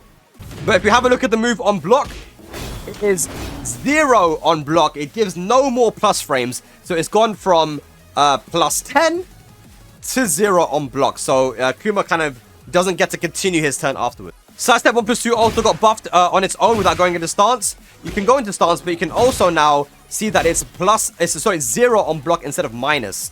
It used to be -9, so that's a pretty big change there for Sidestep 1+2. They want you to use Sidestep 1+2 a lot more. So also after the throw, this one here, you used to be able to get the booty guaranteed, but the recovery is 2 frames more now. So Kuma's recovery, so you can't get the booty guaranteed after that throw. It did so much damage before. So this low as well from Kuma, it's no longer a natural combo. So you're not going to see this move used much now. I mean, maybe just the first hit, but not the second hit, right? So that used to be a natural combo, no longer is a natural combo. So they didn't get rid of Kuma's wall combo, but they did change the booty that you get afterwards, right? Guaranteed. So the booty now has a lot more recovery, 7 frames more recovery, and the damage got changed from 28 to 23. So the damage is less on the final hit, but it's still a very hefty wall combo, as you can see. It still does quite a lot of damage. Now here's the big thing as well with Kuma. Electrics. I mean, he still has the electric, but can you see how much heat is taken from doing the electrics now? You can't just spam it as much as you could before, and it now leaves the opponent further away on block, and quite further away too. Look at the pushback. I mean, after this, you can't really continue on the pressure. Before, Kuma could just do electric, electric, electric, heat smash. Well, now, with that much pushback, have a look again, guys. Let's get him to jab and block. Look at the pushback. I mean, if I do electric again at that range, it's probably going to whiff. You see? Big change there. Big nerf to Kuma. Overall, though, I think Kuma is largely unchanged. But those things in heat, with heat smash now being 0, with electric having that much pushback, has made Kuma, I would say, a lot weaker. But he still has the running 1+2. He still has the plus frames. He still has the heat stuff. You know, down back 4, full crash down 1, which is a safe low. He's got the G clef, the 2-1. I still think Kuma is going to be a strong character. Alrighty, here we go. Let's have a look at Lars Alexanderson now, who I've been hearing has been given some good stuff. Let's have a look, guys. In Season 2, Lars received various adjustments aimed at expanding his offensive options from special stances such as dynamic entry, silent entry, and limited entry, as well as improving the usability of the heat system. So let's have a look now and see what he has got. During silent entry, 4 now deals chip damage on block, and it's gone from -9 to +4. Let's have a look at it. So this move right here, +4 now, the homing move, does chip damage on block as well. It is a high, but still, this is something that is quite big for Lars because it was -9 before. Now, silent entry 1+2 has now been given power crush status, -13. New move here, during heats, sidestep 2. Very strong move here. Let's see what he does on block. +6. Oh my god. Really strong. And obviously, it gives you a free hit on the ground as well. We've got this new special mid as well. So when you enter heat, dynamic entry, 3+4. Special mid. Got a new extension from down forward 1, ladies and lads. Down forward 1, 1, and down forward 1, 3. So if you try to duck the high, then the down forward 1, 3 will hit you. Not a fan. If I'm honest, I'm not a fan of them adding in down forward 1 extensions of characters, but with this one, you can go into stance. Down forward 1, 1 also has a safe mid option afterwards as well, which I believe does wall splat.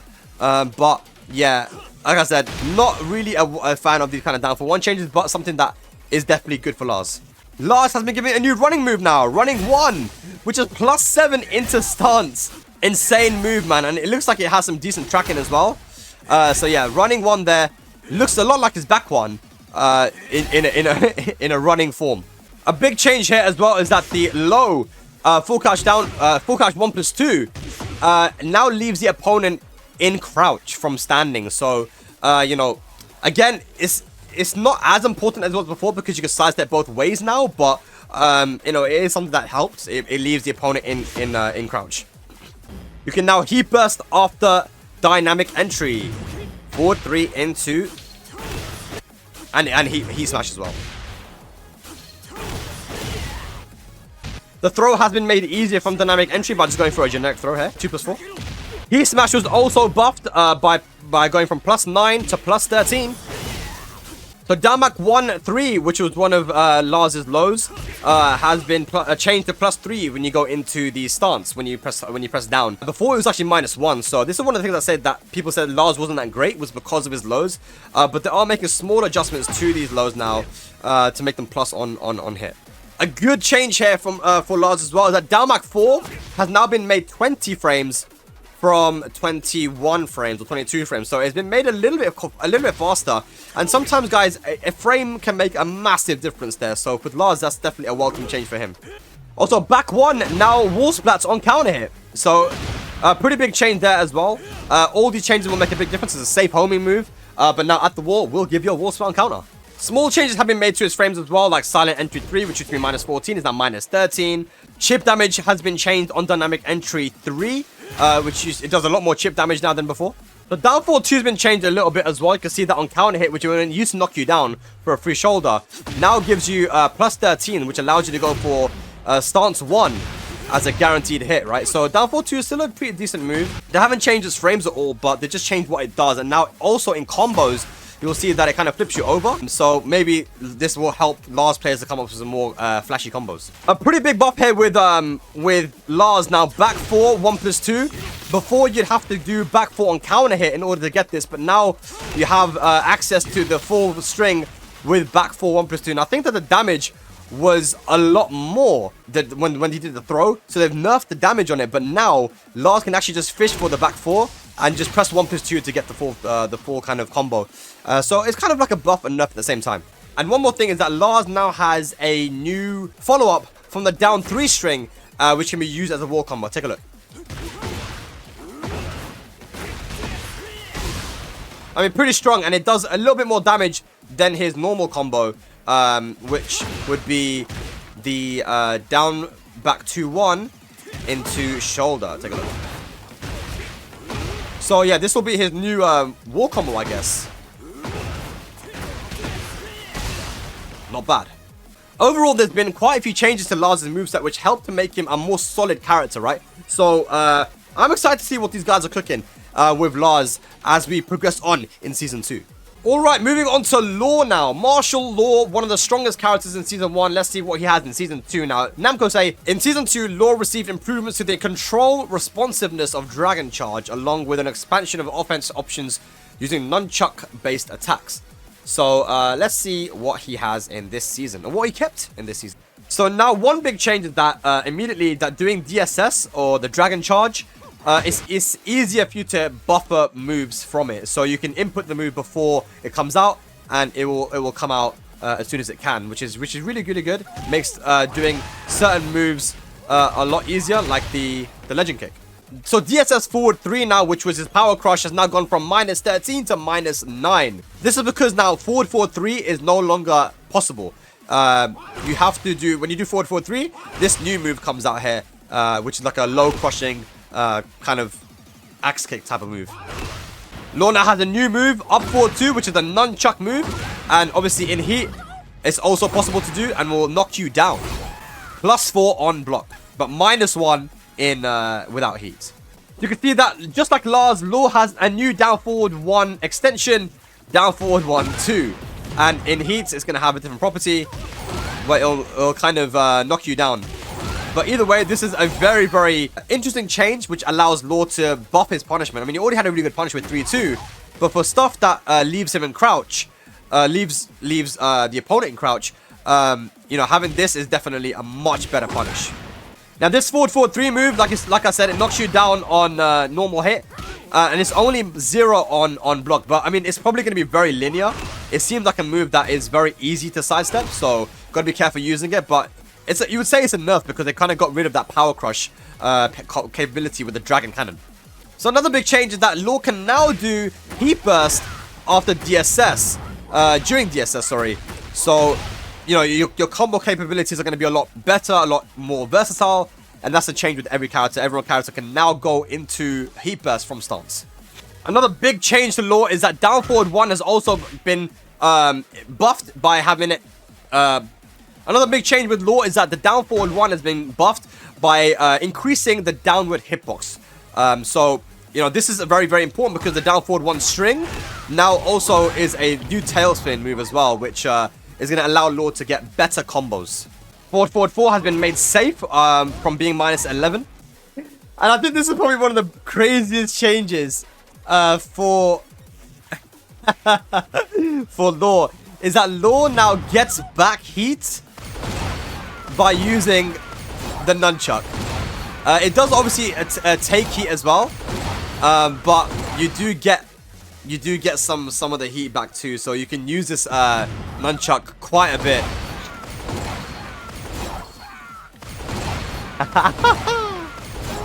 That's insane.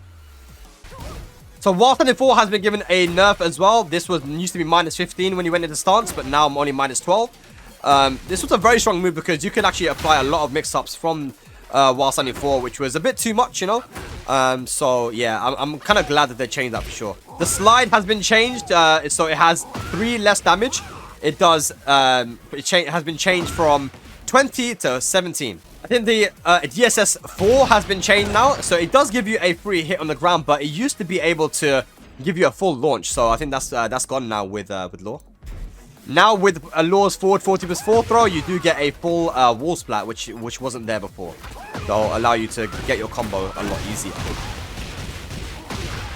Overall, it seems like that Law hasn't really changed too much, man. They didn't do anything about his 1-1-1. Still a counter hit G-Clef.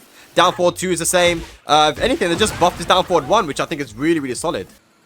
So next up, we have Lee, one of my most hated characters. I hate playing against Lee, but let's see what he has here. I know that a lot of the Lee community have been dooming and glooming, but they're all down plays anyway, so it doesn't matter. Here we go. Season 2, Lee has been adjusted with a focus on improving offense, continuity, and expanding offensive options during heat state. Crazy. There's a lot of emphasis on offense when it was supposed to be a defensive patch. Anyway, so Hitman 111 has now been changed into a heat engager, and Hitman up 3 is no longer a heat engager. We've got a new heat engager here with down forward 3-2-3. Well, the full string has changed from -16 to -14. Back 2+4, which was a high heat engager power crush, is no longer a heat engager. And it's kind of funny because it really does look like it's a mid, but it's actually a high. Okay, new moves in heats. Down 1+2. Looks like a very, very strong move here. And as you can see, it's +6 on block as well. And can transition into the Hitman stance. So Lee's old Rage Drive from Tekken 7 has now been added as an enhanced move in Heat, which also allows him to go into a stance by holding forward. The slide was changed so that it now is +5 instead of +3. A nice little change here for Lee, that forward 2 is now 15 frames from 20 frames, and it's also been buffed in its hitbox as well, generally, so it's going to be able to be more consistent when it hits. But generally, it's a really good move, man. I mean, it's +5 on block as well. So yeah, overall, nice little change here with Lee. Big change here as well.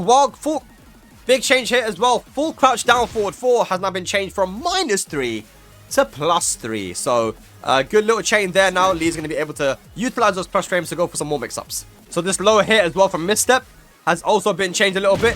So it gives you a new animation and some guaranteed damage after it on hit, on counter hit. We've got a damage nerf on back 3-3. I mean, it's still +4, still going to do stuff, but 18 damage instead of 20+. So yeah, good little change there for Lee. Nice change here as well from Hitman up 4 is now been changed to +5, and it was -7 before. Crazy how all these Lee players are dooming and glooming right now, man. I mean, look, that's a good change. You should be happy with that. So whilst in 2-3 is now a full launcher straight away. It gives you a tailspin. Now, people are kind of upset about it a little bit because you were able to still get a combo by using Heat Burst, and the combo was quite strong. But now it's going to be consistent with or without Heat. You're going to be able to get this combo. And it is an instant tornado, but still good. But it is now -14. And it used to be -14 before, and now it's -14 from 13. So, yeah, good stuff there. Back 4 has had a damage decrease from 20 damage to 17 damage. They've nerfed down forward 2, down 2, and forward 4 by giving it less crushing. I don't know if you guys noticed, but sometimes forward 4, down forward 2, these moves will go under mid sometimes, man. So, really good to see that they've actually nerfed the crushing on those moves in particular. Other than that, Lee just got a few other little bug fixes. and tracking fixes as well on certain things, but nothing too major. But I feel like Lee, for the most part, I mean, he seems still pretty good, man. I mean, he's still going to be annoying, still going to have back 4 counter hit, even though he's got damage nerf. Yeah, I don't know, man. Don't listen to the Lee downplays. He's still a good character. Okay, now, ladies and gentlemen, we're getting to the boring part of this video. We got Leo. Who the hell plays Leo? Anyway, here we go. In Season 2, Leo has received adjustments aimed at expanding offensive options from unique stances such as Forbu and Jinji Duli. Okay, let's have a look at Leo. I'm going to try not to fall asleep while doing this. There we go. A new move from her K&K stance, K&K 1-4. You can also go into box stance by holding down. We've got a new low from the box stance as well, which is very interesting. High crushing low as well. I wonder what it is on block. -12. And that is very, very strong, man. To have a low like that while also having this safe mid launcher, that's going to make Leo a lot more scary. Alright, let's have a look at this now. Running 3 can now go into box stance as well, which is actually quite scary because now you can do running 3 into this new low. You can now go into heat burst after doing the K&K stance. So now you see that, again, like the other characters, Leo can now do this low from the K&K stance with heat or with the install, which used to be a low heat smash, but now is just an enhanced move. This move's been made a lot quicker as well. K&K 1+2 from 24 frames to from 25 frames to 22. 1-4 now leaves the opponent closer on hit as well, which is very, very important for Leo to be able to continue the offense from that K&K stance. They made back 1 safe on block now. It used to be -12. Now it's only -9. So they've changed these enhanced moves as well, like 4-2, 4-3, to be more plus on block. Let's see if I can show you. Now +3, and it used to be +1 before. Similar to this move right here as well. Less heat is taken, as well as it's only -12 on block instead of -13, which it was before. They increased the recovery time on hit by 5 frames on this heat smash. So it takes a little bit longer for Leo to recover to be able to continue attacking. A pretty big change here. The K&K 1-2 was -9 before. It used to be used quite a lot, but now it's -10, so you can punish it now. And that's going to be it for Leo, man. I mean, just a few other fixes here and there. Nothing too crazy, but yeah, man. Some pretty good changes. As well as, you know, some of key moves like a down forward 2+3, having a little bit of a hitbox buff as well. So generally, Leo's got a few changes here and there, but nothing too crazy, too major, apart from, you could say, the buck low. Moving on to Leroy, the drip master himself. In Season 2, Leroy received enhancements to his mid-attacks, making them more effective in neutral play. Additionally, various adjustments have been made to expand his offensive options from Hermit, allowing for more diverse and aggressive and more of an aggressive approach. That is what Namco said. So let's now move into some of the new moves that Leroy has. We've got Sidestep 3+4, which allows him to get into stance at +8. Obviously, on block, it is +5 as well. So pretty all-around, really strong move there. I mean, they said they're going to buff the mids. That's a solid mid right there, man. A new mid-high string here with Hermit 1-2. During heat, back 1+2. Look at that, man. They're giving him an enhanced version of back 1+2 in heat, which I'm sure there's got to be some sort of follow-up from that. Maybe forward 1+2. Let's have a look. Yeah, I mean, I'm sure you can get more than that, but still very strong as a 12-frame mid, man. So a really, really big buff to Hermit stance is that now you can perform some of his normal moves out of the stance. For example, up forward 1, up forward 2, up forward 3, and up forward 4 the orbital. On top of that, you can do up forward 3+4, his normal combo ender. And another massive thing is that you can now do his cane moves when you're in Hermit. So doing stuff like this, bam, bam, and then you're going to be able to go for his cane move as well, man. So there's a lot more options out of Hermit. Another big change as well is we have a new follow-up after the parry. You can actually go for a heat burst. Let's have a look. Haha. You can now go for a sidestep to cancel the Hermit stance and go for sidestep 4. This move right here, down 4 2+4. Maybe it has the potential to high crush, but it has been changed now from -9 to -2. And I think you can tell right now as well, we showed it before, but the mid cane has been changed from 22 frames to 16. So you can actually use it as a legitimate block punish as well. That is very, very strong. You know, so it has a lot more utility now. Good change here to the back 2+4 as well. Used to be -14, now only -8. It's one of those moves that you can use very well on Oki to flip over. So good change there for Leroy. So you can see now forward 4-3 will now knock them down like this, allowing you to get a free hit on the ground. I'm not sure what hit you would be able to get. Probably the down punches, or even the back 2+4. But either way, very, very good change there for Leroy. This move also allows you to get a aerial tailspin just like that. So sidestep 4 has been changed. Now on counter hit you get +14 instead of +12, allowing you to not go for 2-2, but now you can also go for the 1+2 string. Take a look. That is all going to be guaranteed after sidestep 4. As you can see, it's +14. And that will pretty much do it for the major changes of Leroy. Still a very good character, and I think with the change to forward 4-3 and stuff, he'll definitely be able to go for some nice combos as well. Alright, ladies and gents, we're continuing the L's right now. We're taking L's right now because we just gone through Leroy, we've gone through Lee, and now Leo, and we're going through Lidia, man. There's too many L's, man. I don't like these characters, but either way, we've got to talk about them. Lidia received various adjustments in Season 2, focusing on expanding transition options into her unique stances, horse stance, and making it easier to benefit from her defending feature, Heaven and Earth level. Okay, let's have a look and see what new moves that Lidia got. A new string here with forward 3-2, which on counter hit is actually all guaranteed. So let's show you how that is on counter hits. Bam, bam. Pretty good string there, actually. +24 into stance as well. A new move from horse stance, which is 3+4. A homing high move, +6. This allows her to loop her offense a lot more, man. So this actually also goes into a stance as well. So yeah, this is what I've heard about Lidia, is that she is going to be a lot more loopy in her offense. She also has forward 3, as well as forward 3-2, which is a safe mid string. She has forward 3-4, which is pretty good. It's not natural combo, but it's also plus into stance. And you can perform a blue spark version of it by doing a QCF input instead. QCF4 on its own is also a move. You can see +17 on hits and +5 on block into the stance, horse stance. She now has a sidestep move as well. Let's see what it is on block. It is -1 into horse stance, or on hit +10, and on counter hit going to give you +17. Another move here with QCF 1+2-2.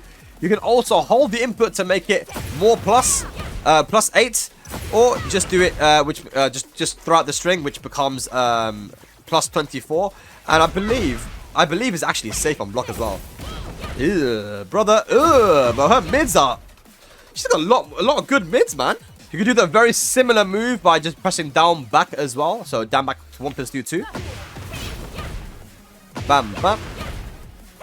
It's quite quick as well as a 16 frame move. We've got some damage buffs as well during heat, 1+2. If you hold it as well, boom. It's a lot more damage than it was before.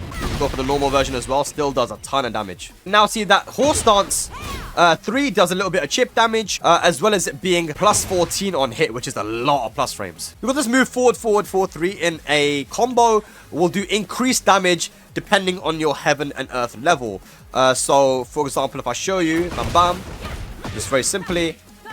So this combo right here will do a lot more if your Heaven and Earth level is higher. This move can also give you a wall splat as well if your Heaven and Earth level is level 3.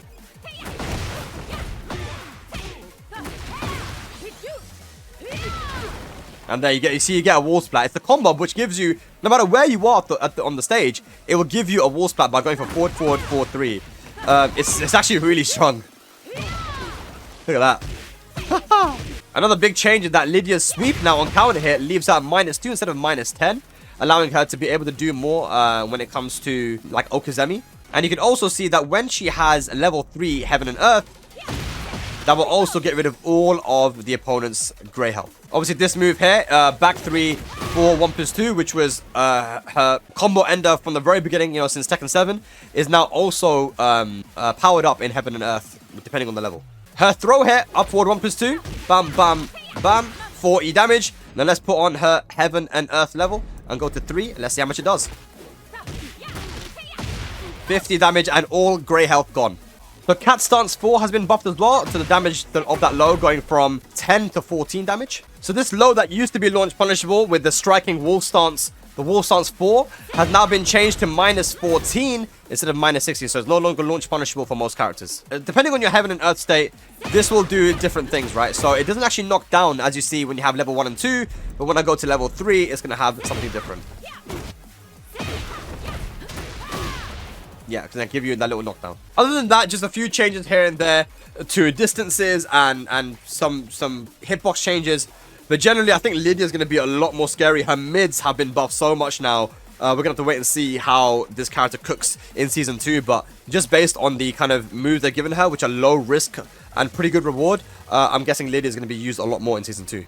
Right, so let's talk about Lili. This is a character that I was using at the start of Tekken 8 because I've definitely realized that she was very strong. Moved away from her a little bit, but she's still good at this game. But let's see what she has in Season 2. Lili's Heat Smash was replaced with a new one. Additionally, adjustments were made to expand her offensive options during neutral play. That sounds scary. Let's find out. Okay, so here we go. This is her new Heat Smash. Her Heat Smash before was a high. So if you're at mid-range, you could duck, and if you were able to duck, you can punish it. But this one is a mid, which does a wall splat, but probably breaks the wall on floor break or wall blast stages. Definitely a much better Heat Smash. 16 frames as well. Pretty solid. Running 1+2, new move. What is that, bro? It's a high as well.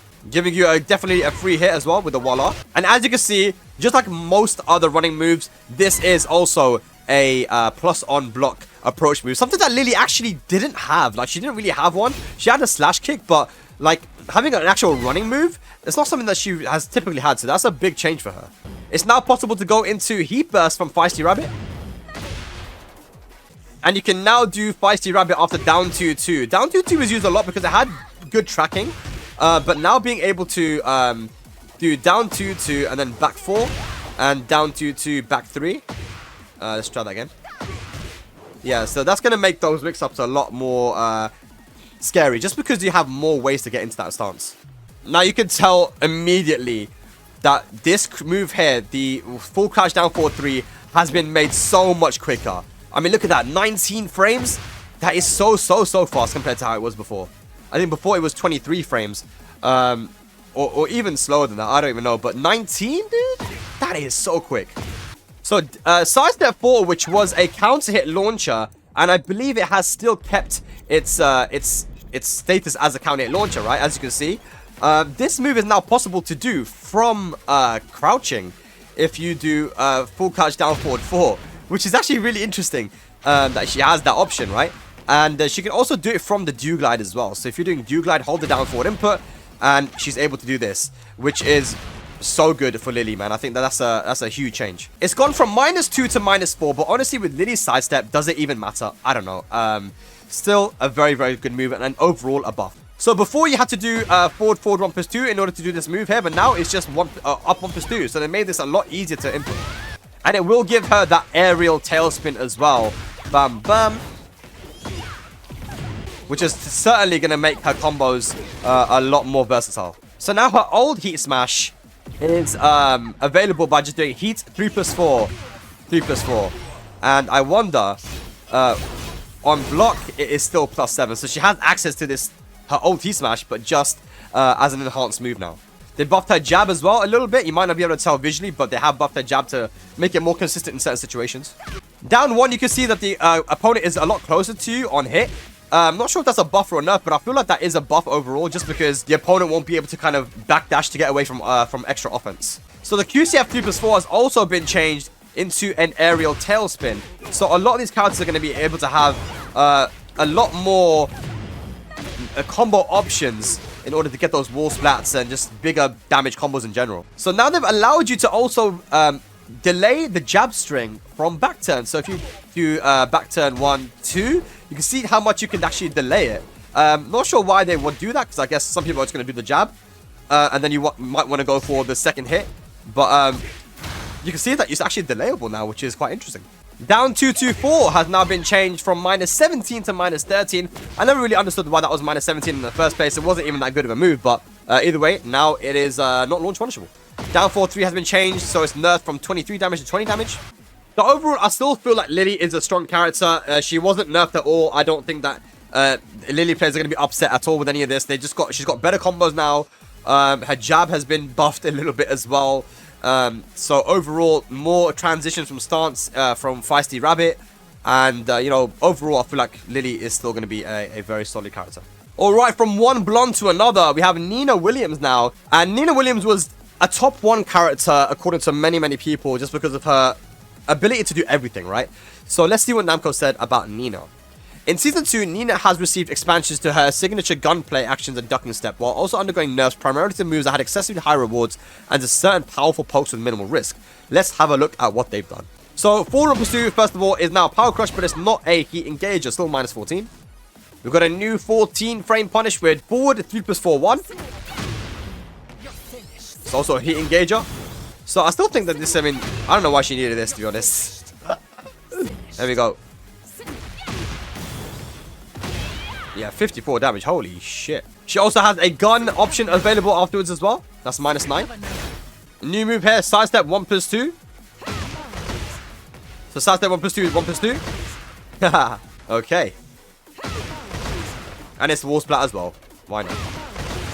Now, what is it on block? That's the question. Minus 9. The 1+4 move now can allow you to go into sway afterwards. So you can go 1+4 and hold forward into the ducking step. And down 2, same thing. You know, down 2 is 0 on block, but it's +2 if you transition, which will allow her to go for while standing 4 afterwards. You know, they said they wanted to nerf her like kind of pokes and stuff, and they've just given her that, which is okay. Forward 4-2, and now also allows you to go into the ducking step. And one thing that's really, really strong with her as well is that the running 1+2 move, this one that you see right here, can now be done with QCF forward 1+2. So back 1+2 has been buffed to be -4 instead of -7. Very strong move as well. This move will now deal chip damage on block, the running 3-3. They've made QCF2 also 16 frames from 17 frames. Not sure why they did that. The stomp now does more damage. It's gone from 20 to 30 damage when the opponent is grounded. So this used to actually be a counter launcher, the down forward 1 to 1+2. It now just gives you like a free hit on the ground, I guess. They buffed down forward 1-2 to make it +7 from +5. And that is one move everyone was complaining about. But on block, it has been made -5 from -3. So if I show you, bam, bam, that's -5. It used to be -3. So you can still go into crouch, but yeah, it has been nerfed on block. So back 3-4 now allows you to get extra stuff +14. So you'll be able to go for some follow-ups after that. So, sidestep 1+2. I'm not sure if you can still get the combo from this. I know that it was kind of hard to do in the first place, but during sidestep 1+2 has been changed a little bit. Still go for the follow-up as well if you want. Won't knock you down a normal hit though. Other than that, I mean, I don't think that Nina got anything changed really that much. I mean, there's a few changes there that are quite significant, but overall, I think she's kind of still good, you know, still a very, very strong character, maybe one of the best. So let's see how it plays out. Alright, we're moving from one blonde to another blonde to another blonde to yet another blonde. What is it with this game and blonde characters? There's not even that many blonde characters on the planet. You know what I'm saying? But either way, they love blondes. Anyway, Paul Phoenix, guys. In Season 2, Paul received enhancements focused on his powerful moves with adjustments aimed at making his forceful playstyle effective even at high-level matches. That sounds scary. New moves, guys, new moves. During heat, forward 4-2, 1+2. Oh, God. +1 on block as well. Very, very scary. This move can also be done from crouch too. As a really good mix-up from the low, you know. So if I'm in heat, I can go for that mid or go for a low. Bam, bam.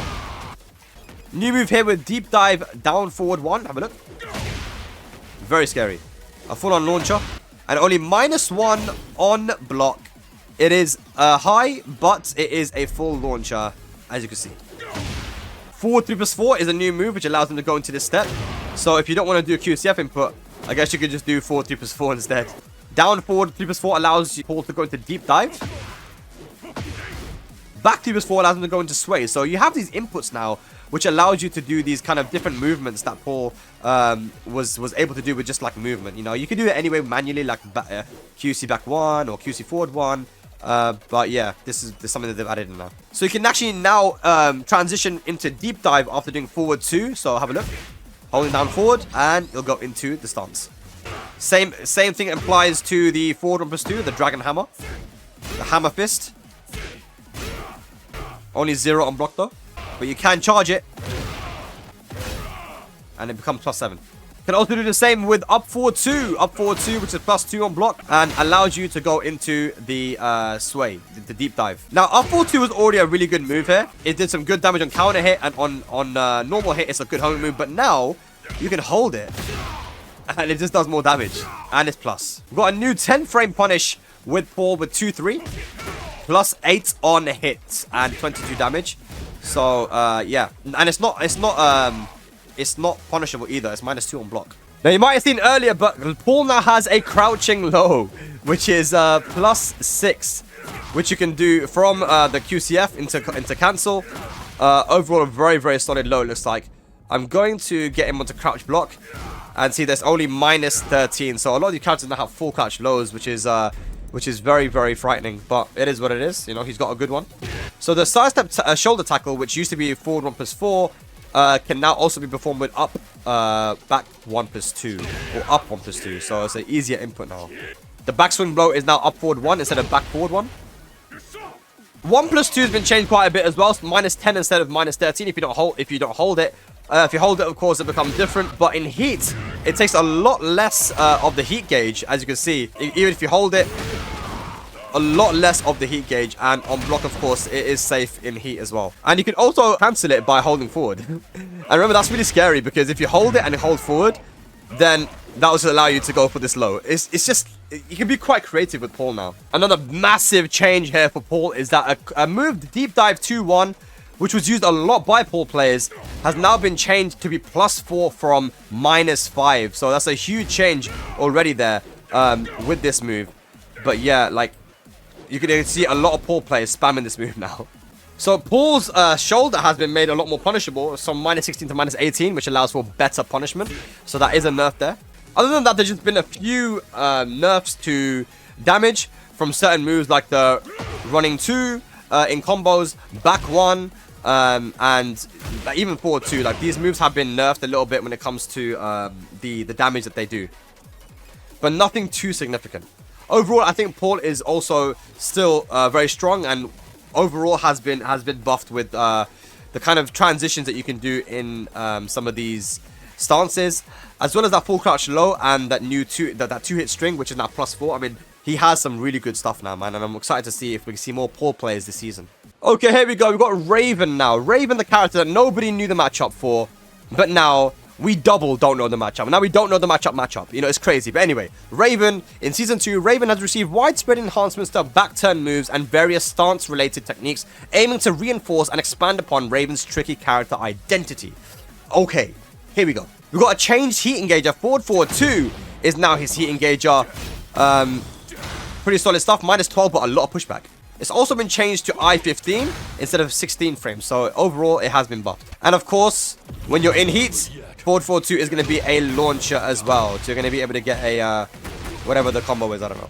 It used to be that forward 1 + 2 was the heat engager, but now that is no longer a heat engager. It's now -13 from -14. They've given Raven a new low from back turn, which is +4. A little low poke there. And only -12. And high crushes. And the crazy thing about this move is that you can hold back and stay in back turn. So you can just keep doing it.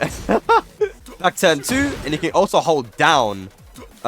So if I do down 2 and hold down, then I stay in full crouch, where he obviously has the very scary sweeps. So from Soul Zone, you can also go for a heat burst, which is, again, in line with all the other characters. The other thing is, of course, that when you're in Soul Zone, that will allow you to also go for the heat smash straight away. Of course, instead of doing the QCF input yourself, now you can just press down forward 3 + 4, which allows you to do the crouch step. It's obviously going to be a little bit slower, but for those people who can't do the QCF inputs, it's going to be a bit easier for them to do. So looking at his moves from QCF now, you can see that he has a lot more capability to go for some of his normal moves out of the QCF stance. So let's have a look at what he can do. So here we go. So from Shadow Sprint, from the QCF, you can do up forward 1 2. You can do up 3 3 3. You can go for up forward 3. You can do up forward 4 4. Up forward 3 + 4. You can do up forward 3 + 4 4 as well. Like so, you have these moves that you can do. You have some other moves as well, like 2-4 has been buffed to allow you to either go into the little jump or hold forward to do the shadow sprint or the QCF input. Same thing applies to the soul zone 1 into hold forward, and back turn 1-2, 2-1, sorry, into hold forward. A lot of ways to transition into stances, man. Soul zone 3 also allows them to go into back turn. You can also go into a full crouch as well. It's insane the amount of stance transitions that Raven has been given. But if you thought that was it, 2-4 on hit will allow him to go into a jump.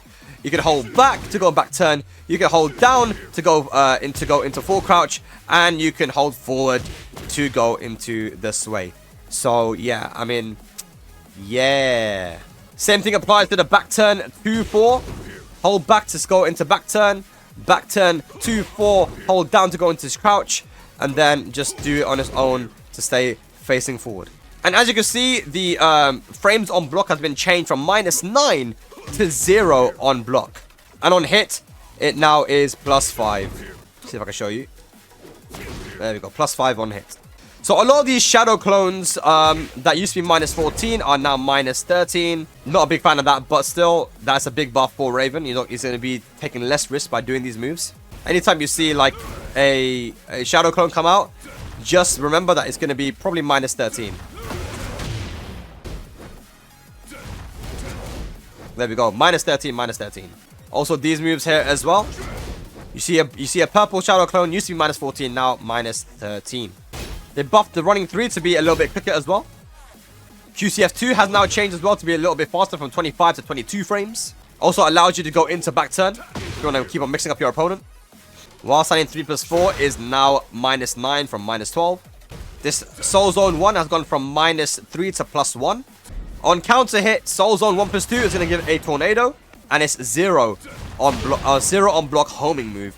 Super solid move. So this move back here as well, back turn launcher, back turn 3+4, used to be -20, now -14. Massive change there. Same thing applies to back 2, 3 as well. That's a launcher, which is also from -20 to -14. Back turn 1+2 has changed, allowing it to power crush earlier on in its animation. It's been changed from the 8th frame to the 6th frame. Now, one of the biggest changes to Raven probably lies in the QCF 1+2, which you can see used to be -9 and is now +5. Look at that, guys. There we go. Allows Raven to get a lot more pressure on his opponent. There was a slight damage nerf, but nothing too crazy. This move has definitely been buffed.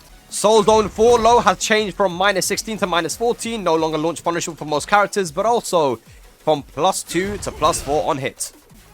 Other than that, Raven just got a few bug changes, some behavioral changes and hitbox changes. Nothing too crazy, but what I just went through are most of what Raven has now. And boy, oh boy, I feel like even just one change can make such a huge difference, but he's got quite a few, man.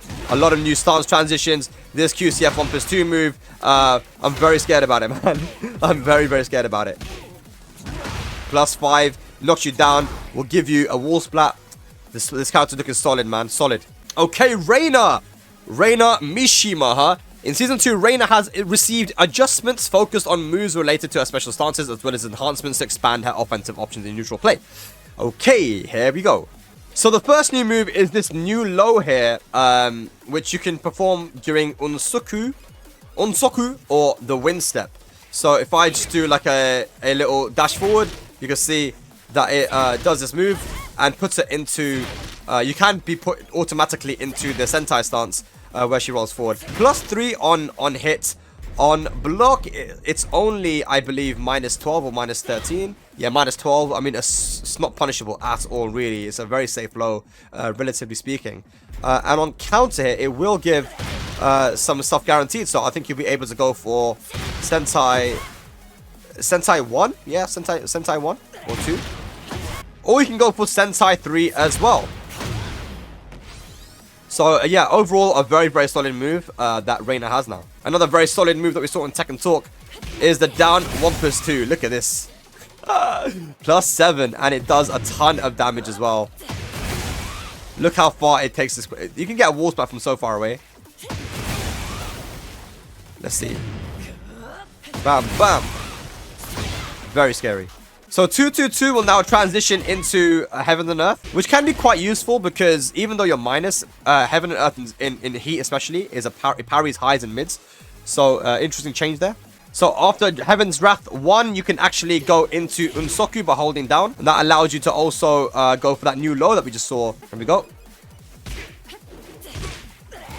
You can also go into Heat Burst after using Heaven's Wrath. And I think you guys know what that means. If you're in Heaven's Wrath, you can do Heat Burst, Heaven's Wrath into Heat Smash. So after Sentai 2, you can go straight into Heavens and Earth by holding down. That's a new transition. You can now go into Unsoku by doing the 10 frame punish and hold down. What this will allow her to do is go straight for that low after doing the 1-2-2 punish. Okay, let's have a look at this now. This used to be Reina's Heat Smash, but it's now turned into an enhanced move. We do Heat Smash, do the Heavens and Earth down 3+4. It just consumes heat now instead of it actually just wasting all the heat and being a Heat Smash. That's just so strong though, man. Here we go. We got Heaven and Earth and then down 3+4, and you'll still have heat available. It doesn't do a lot of damage, but still, as a low, it's just a scary option to have. Interesting change here with the 1, 2, 3, 4 string, that it is an aerial tailspin. I'm not sure how that's going to be useful, but that's the thing now. So they've buffed forward 4-2 now, so that the advantage on hit is +2 instead of +1. If you transition into Sentai, it's +13, which means that you can still go for the Sentai 3, and you can go for Sentai 2 now as well as guaranteed after forward 4-2. These are guaranteed moves you can go for, right? And Sentai 2 we just talked about can allow you to go into Heaven and Earth stance if you hold down. So, not what I expected. I didn't expect them to buff forward 4-2, but they buff forward 4-2. So before, if you didn't do the electric version of the kick, then it wouldn't actually knock you down. But you can see that's the electric version, and the non-electric version will still knock you down now. So they both knock you down, similar to each other.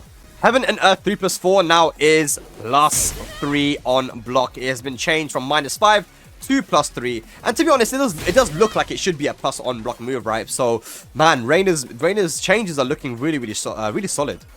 So you can see with 4-2-3 now, if the second hit is a counter hit, then it's actually +13, allows you to go for Sentai 3. But of course, that also means that you can go for the Sentai 2 as well, guaranteed. Frame advantage on its own has been changed to +6 from +2. So running 4 now is a aerial tailspin, which will be probably quite useful in combos. It does a lot of damage as well, so I guess in a combo, this move is going to be quite useful. They've also changed this move to be a aerial tailspin while standing 3-4.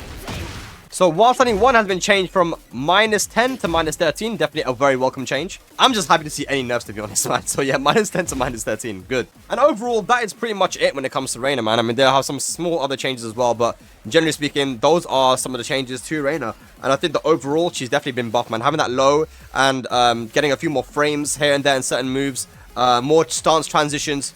Overall, she's going to be a lot more tricky to deal with. Now, here we go. We've got Shaheen the Habibi.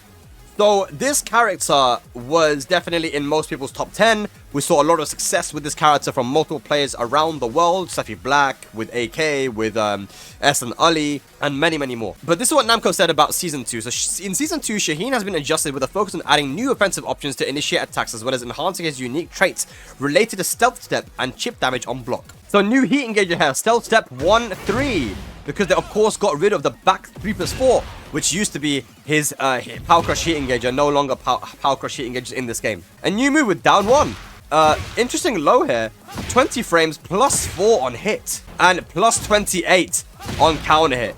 I mean, this low seems very interesting, man. I mean, giving a low like that to Shaheen, a high crushing low as well, pretty solid. And only -13 on block. We've got this new move, Sidestep 1+2 called Haboob. Probably will give you a free hit on counter. On normal hit, it still gives you a lot of plus frames. So overall, this move seems quite interesting. And on block, it's +5. Wow. You can now go into the stealth step after jabs as well. Very interesting. If you do with 1-2-2 and press down forward, then it does allow you to go into the stance. You can do the same now with forward 3 as well by holding down forward. Maybe that will be quite useful in combos as well. Of course, now, from the stealth step, you can still go for your heat burst, but it also allows you to go for this interesting move there, the low. Did you see that? Let's do that again. That heat smash. So now, his heat smash is, of course, as you saw, the low that you just press go into heat and press do the low, and it'll do the heat smash. But his old heat smash, the mid, is now heat forward 1+2. Have a look. Still very good. Goes into goes into the stance as well at +4. So yeah, definitely very, very viable and a very strong tool for Shaheen. Back 2's been changed a little bit as well. Now it's 14 frame instead of 15. So you can use this as like a punisher if you wanted to. That gets rid of all the grey health. Problem is that you also have another 14 frame with back forward too. So you know, and if you're really fast on it, it's 13 frame, as you can see there. So not sure what the utility is, but I believe it is safe on blocks, -9, so it's pretty good, and it's a mid as well. The damage has been changed from this low here, from stealth step. Now does 20 damage instead of 17, and of course on counter hit, it's gonna give you some guaranteed moves afterwards. It's +14, so you'll be able to go for some guaranteed follow-ups. I'm not sure what you can go for, but I think down back 2-1 would be guaranteed. So bam bam, that'll be guaranteed after that. Chip damage on block with up forward 1 has changed as well. They buffed it to 10 chip damage instead of 7. They've changed this now, the charge move, to be +6 from +4. When in heat, it still does the same thing. The difference is now that if you go for forward 2-3, it actually knocks you down now instead of giving you a massive amount of plus frame, so you can't really loop it like you used to be able to. Forward 4 has been buffed and nerfed, so it's gone from -2 to 0 on block, but it no longer knocks you down for a free back 4. You can see that it just gives you +13, which is still quite good. And at the wall, I believe it will probably wall splat you as well still. Yeah, as you can see, so it's still not bad, but it just won't knock you down anymore. Another big change is that forward 2-4 is now a natural combo. So if forward 2 hits, the 4 is guaranteed. And it's also from -2 to +2 now. So they've actually buffed the frames on it as well. This is I guess you could say, a new 12 frame punish. The final hit also gives you +14. So you can go for down back 1-2 guaranteed afterwards. A pretty significant change now is that down forward 3, this homing move, went from -9 to -13. That is huge. That is actually very, very big, as that was one of his main homing moves. Now it's going to be punishable. The difference is, though, it now knocks you down and allows you to get a guaranteed hit on the ground. But I think that most Shaheens are not going to be using it now at this point because it's too risky to throw out as a homing move. So back 3 now, which was +3 on block before, has now gone to +1. It's still not bad. As you can see, it's actually doing chip damage, and it never did chip damage before. So that is one thing to consider when you're using Shaheen. It still is a good move, it just has a different utility. Sidestep 2 as a low went from 0 to +1, and from -13 to -12. So not bad there at all. On counter, it does exactly the same thing as it does on normal hit now. They did nerf the damage on the 2-3 as well, from 10 and 18 to 10 and 13. So that's a pretty big damage change in that 10 frame move. So this move no longer counter hit launches. The final hit is now going to be the same on counter or on normal hit, but it still does have that full catch low. All splats have been nerfed, it looks like, you know, with the damage, Lars, as well as Shaheen's. And that seems to be it with Shaheen, man. Just a couple of other changes with the hurt boxes and stuff, but generally that's it, man. And I don't know if this means that Shaheen has been nerfed overall, but it doesn't seem like there's been a lot of changes, right? There's a few changes here and there. That low heat smash is quite scary, as well as having that forward 1+2 in heat. I think that might be some of his one of his biggest changes, right? But generally speaking, he seems largely untouched with just a few changes here and there. But I do like the change that now, if you go for the hold down into this, the 4-2-3 is gonna, on heat, it's not gonna let you loop it, so it actually knocks you down now. 4-2-3 has changed. Okie dokie, here we go. Let's move on to Steve now. In Season 2, Steve has undergone various adjustments to make him easier to use and expand his offensive options from the special stance Lionheart. He's got a new move here, back 1+2. Seems quite strong. It's -8. It is a mid-high. And it's a move that jails on block as well. During heat, we got this move, Fox Fury. Back 1+2, 1+2. Seems very, very strong. Also gives you a nice little wall splat as well. So Lionheart 1 can now transition into Flicker Stance. That's a new change there for Steve. But it was nerfed from -4 to -9. So with Steve duck forward 2, you now get a guaranteed Lionheart 1, and it goes into Lionheart automatically, right? I don't know if that's a buff or a nerf. It kind of seems like both, but it does give you access to the yeah, here, and then you can obviously go for the heat dash as well. Frame advantage on this move here, the Peekaboo 2 has been changed from +3 to +5. And frame advantage on hit has been changed from +2 to +14, allowing him to get a Lionheart 1 for free afterwards. Peekaboo 1-2, down forward 1-2 has changed as well. So the second hit is actually going to be a homing move. The first hit has changed from 18 frames to 17 frames. So they've changed quite a bit of it. We can also see that it is now also +3 on block from -6. So it's now plus on block. One thing that's really cool is that you can now go into heat burst from all of the stances. If you do flicker stance, you did the Peekaboo stance, and now also if I go Lionheart, is possible as well to go into heat burst. So all 3 stances.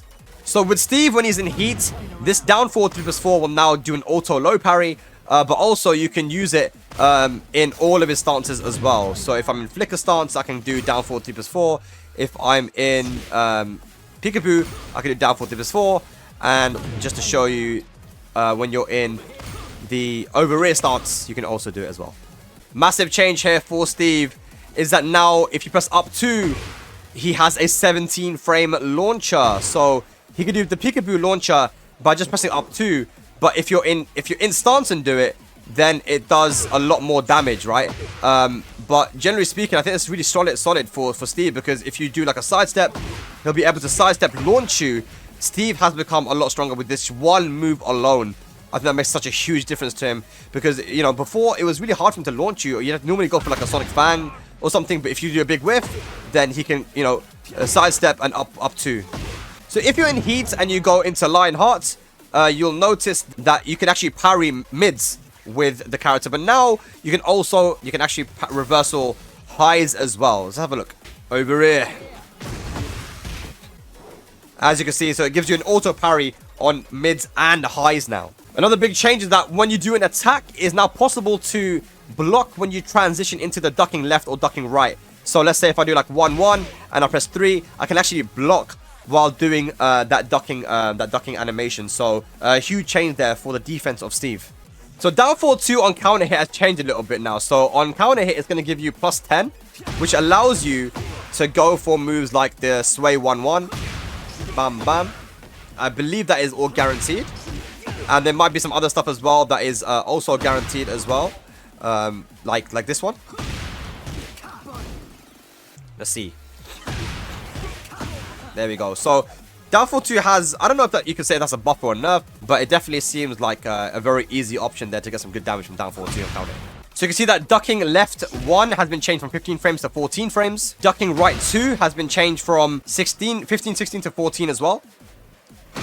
Up back 2 now deals chip damage on block and has changed from +3 to +5 on block. Have a look. However, if you don't go into stance, then it is only +1. It used to be +3 before. And on hit, it went from +14 to +10. Other than that, we just got some damage changes. Nothing too crazy. A few distance changes as well on block. But generally, I really do like... The best thing I like about Steve is definitely the up 2 change. I think having a standing launcher makes a lot of sense for him. There probably are some other changes as well, like the down forward 2 into sway, which allow him to, you know, deal some pretty good damage there. So yeah, overall, I'm liking Steve. I don't know if it's going to make a massive difference to him, but generally speaking, I'm excited to see what Steve players can cook now for the new season. Alright, ladies and gentlemen, here we go. Victor now. Victor Chevalier. One of the coolest characters added into Tekken 8, in my opinion. Was very strong and still is very strong right now. But let's see what he's been given in Season 2. So Namco said that Victor received enhancements focused on his special stances, Perfumer and EI stance, along with expanded options for breaking through the opponent's defenses. So again, buffing stances seems to be the way to go for these developers. Let's see now. Back 1+2 is no longer a heat engager, but it is still a power crush. So that is a nerf to Victor. But he has been given a new move with running 1+2. Which is a low that puts him at +15 into stance. And running low like this is not what I expected from him, man. The low is -14 though, as you can see. So it's going to be pretty risky. But the amount of reward you get when it hits is pretty crazy. Got a new move from ER stance with down 1. Which is a heat engager. And the move is -2 on block. A big change here as well for Victor is that the low from crouch 1+2, if you hold forward, can actually go into the Perfumer stance now, which is, I think that's pretty big. So up forward 1-1 now on hit and on block can lead you into Perfumer stance. Quite interesting. So I'm not sure what you're going to be able to do from that, but it definitely seemed like they want you to go into stance more often after certain key moves to continue your pressure from stance. We've got a really, really cool stance transition here as well. If you do Perfumer and 3+4, he vanishes into the EI stance. And it's quite quick as well. It's a pretty quick stance transition there as well. So interesting style. You can also transition into stance now by Perfumer 1+2 and hold down. And that's pretty good as well because, again, it's a plus on block move.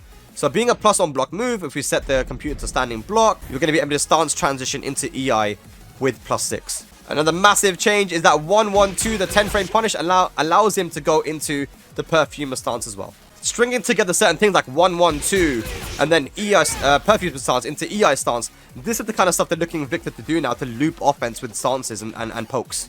You can now go into Heat Burst and Heat Smash from the Perfumer stance. Let's have a look. Very good. So you can see now that from the Perfumer stance, you can now do the back 2 parry. And back 2 parry has actually changed from 12 frames to 10 frames. So it's a much quicker parry now. I wonder if that's going to be very useful against certain strings in the game. So EI 1+2 has changed to a homing move. EI 1+2 has also changed to a homing attack the second hit. They've changed the down 4 poke, which is one of his key pokes, from -3 to -2, and also from -14 to -13. So up forward 4 is now going to crush a lot earlier than it did before. So before it was on the 14th frame, now on the 9th frame. So yeah, if you want to try to go over those lows as a Victor player, you don't have to only use up 1+2. You can go for up forward 4 and it'll be a lot more consistent to be those lows. So Heat Smash has also been changed from -15 to -14. Very interesting. So during Heat, down back 1+2 has now changed from +6 to +9. The EI stance Power Crush has gone from -14 to -13. So while standing 3 has now changed from 15 frames to 14 frames, making it a new 14 frame while standing Punisher.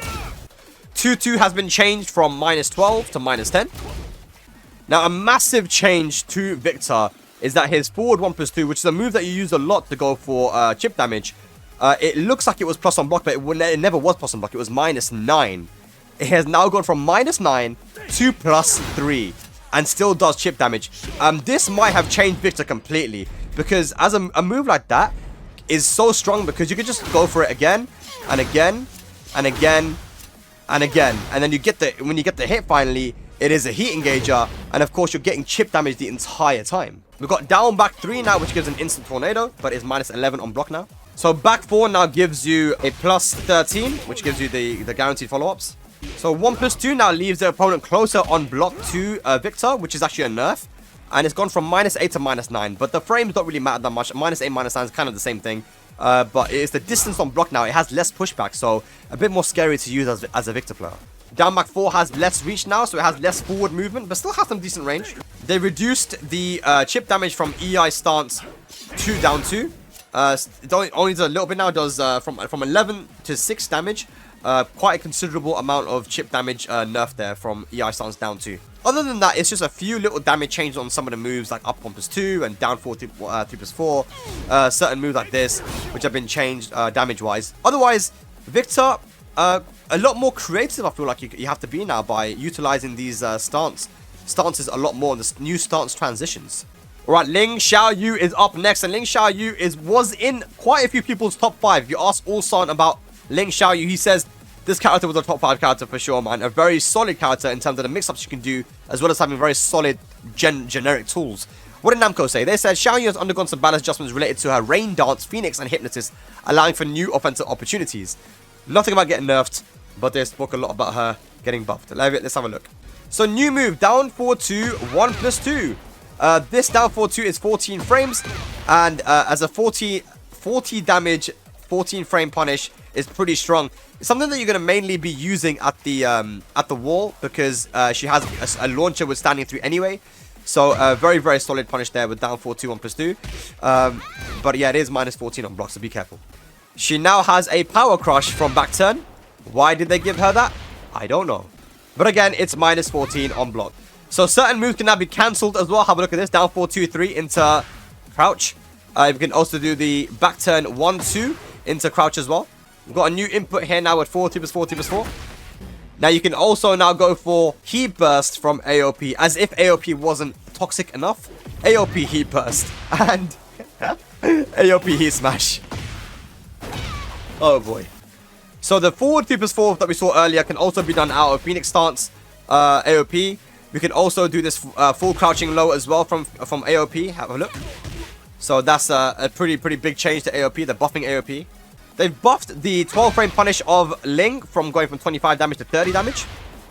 Down Mac 2 has changed on counter here from plus 18 to plus 12. Still very strong. So they've made forward 4 a now strong aerial tailspin. Let's have a look.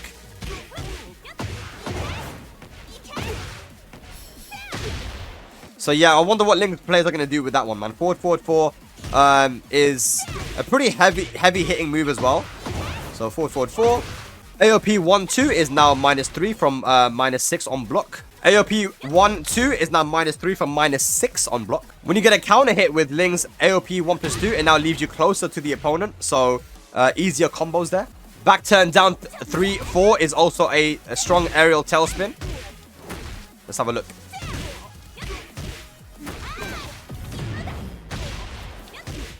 I'm not gonna lie, man, that's pretty strong as well. They're definitely making Ling's combos a little bit different. Those strong aerial tailspins are gonna make a huge difference to a lot of characters. I'm still waiting for the nerfs, and I haven't seen any yet. Hypnotist 4 now is a launcher. I don't know if that was a launcher before, but it's definitely a launcher now. They made Hypnotist 3+4 from +2 to +8. Never mind, it's +9. Back turn 3 now, as you can see, is +12 from +7. That's a lot of plus frames. It now does the same thing on counter hit as well as on normal hits. So back turn down 4 now is a lot quicker. It's gone from 24 frames to 20 frames. So that is definitely like I would say not reactable. But it doesn't give you a launch anymore. You just give you a free hit on the ground with something. So a pretty big nerf here with Ling is that now if she goes into back turn and she does the heat smash, it's now only +9 from +18 that it was before. They've halved it literally.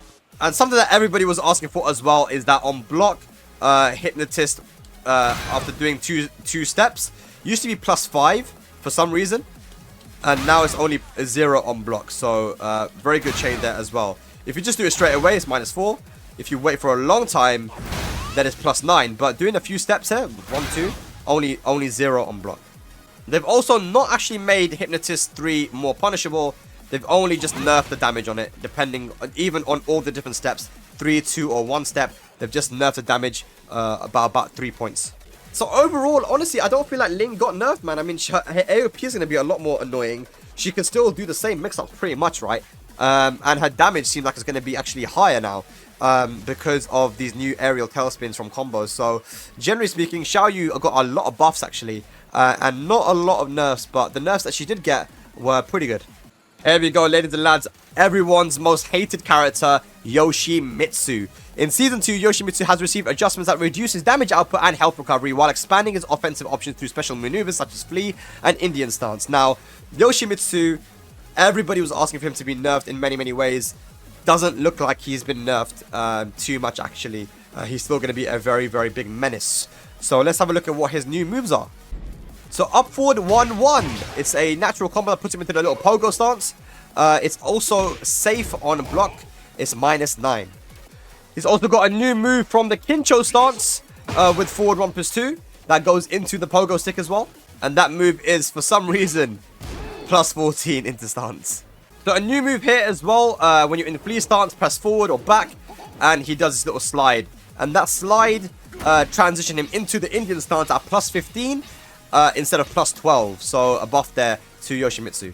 During meditation stance, you go meditation 1. Damage has been changed from 4-4, and this is a new 12 frame punish here for Yoshimitsu because it does 32 damage, and it went from -2 to +4. So it used to be 24 damage, now it's 32 damage, and it's +4 from -2. So buffing buffing the punishment of Yoshimitsu there. Already had down forward 1-4 if you wanted it, but you now have more damaging option with the same amount of frames with 4-4. They buffed his forward 4-2 to do more damage now. While standing 2-1 has now turned into a 13 frame punish instead of a 14. Sidestep 2 has changed a little bit as well to be a full-on launcher, and it changed from 18 to 16 frame speed. but it is, of course, minus 13 on block. So moves out of Flea Step are a lot easier to, a lot quicker to execute now. All these moves, 2, 3, and 4, have been made 18 frames faster to execute from the Flea Step. So it's actually a lot more viable now to go for these moves. So when you have no sword stance, forward 1+2 turns into a minus 7 move from minus 12. They made it minus 7. It used to be unsafe. Now it is safe. I don't know why. Don't ask me. Also, when you're in heat and you have no sword stance, then the consumption of this move, if I'll show you, put it away.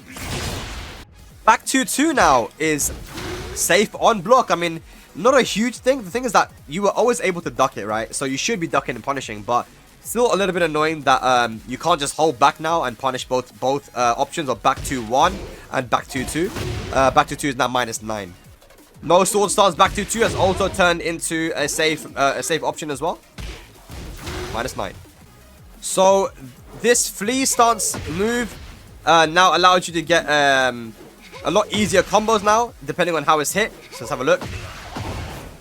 This is the kind of stuff that you can do now. I don't really play Yoshi, so I don't know. But yeah, made it a lot easier to do combos. But the thing is, it's not unblockable anymore. It's not unblockable. It is plus on block and is a chip damage move. You can see it does a lot of chip damage, right? But yeah, it kind of has been nerfed in a way as well. You can go easier combos if you get the hit, but if you just block it, it's not unblockable anymore. They changed his damage of the jab from 7 to 5. So the rest of it just seems like damage changes, honestly, with a lot of moves. Like damage change from 22 to 20, 25 to 22. Nothing too significant, actually, when it comes to Yoshimitsu. And recoverable health as well.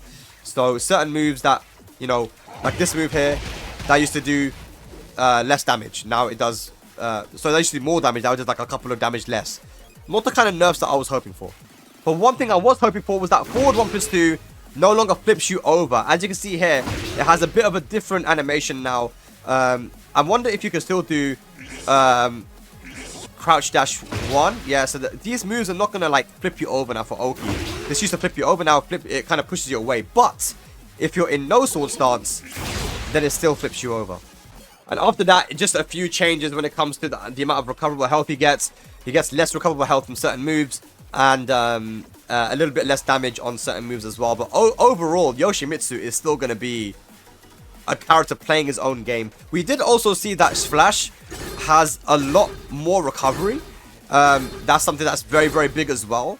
So the recovery has been increased by 5 frames. And on block, it's actually going to be minus 20 as well. So I'll try and show you. It's hard to show it on block. Yeah, no sword stance is a good... so no sword stance and sword stance. The flash has been changed to minus 20. And the block stun is a lot more now. And recovery is a lot more. So probably one of the biggest nerfs that Yoshi got was that flash is finally bloody punishable. Okay, now we're moving to my main character, Zafina. So Zafina has actually been given a lot of nerfs and buffs. In the beginning, we all thought she was going to get buffed a lot. But actually, she got nerfed as well in some instances too. Let's have a look and see some of the new features that she has. She has obviously a new install. So when she goes to the heat, she gets access to this install, which makes some of her moves do more damage and actually become safe on block. So what gives her this new install? Move like forward 1+2 on block. Let's turn off the block. Forward 1+2 gives her the install. Back 1+2 gives her the install. Quite a few moves actually. Down forward 1-4, down forward 4-1. So yeah, a lot of these moves give her, especially from stance as well, like the Scarecrow low. So there's quite a few moves. And a good example here of what this can do is, you know, back 1+2, it gives you this kind of damage. But when she has the install, it does a lot more damage, right? Here we go. Yeah, very, very solid. And then she can also do her Power Crush, which gives her a free move afterwards as well. As well as the back 1+2 into 1+2, which does more damage there. And of course, chip damage as well. She's got new extensions from her strings as well. So down forward 1-2-1, which we're normally used to. Now she has down forward 1-2-1+2, which is a chip damaging interesting move there, string. It's a special mid as well, so you can't duck it. Well, you can duck it, you can hold down back, but yeah, it's an interesting string there. Down back 2 now has an extension as well with down back 2-1, And she also has down back 2, 1+2. This move here, back 1 1+2, is probably going to be her cheapest move. It does a lot of chip damage to her, but it also does a lot of chip damage to you. So I can honestly just keep on throwing this out. And if I have the install, it does a lot more damage. Kind of crazy. Another nice buff is that Zafina now has the ability to go into stance after her wall combo. So let's have a look here. Bam, bam, bam. And that's really good because it allows her to go into Scarecrow and continue on her pressure. So yeah, that's pretty big for Zafina. But down forward 1-2-1 is also changed to -12 from -13. You can hold back to not go into stance as well. And you can see that it actually doesn't leave the opponent kind of pushed away. Normally this would actually push them away quite far. Now it just leaves you like close to Zafina, which is interesting.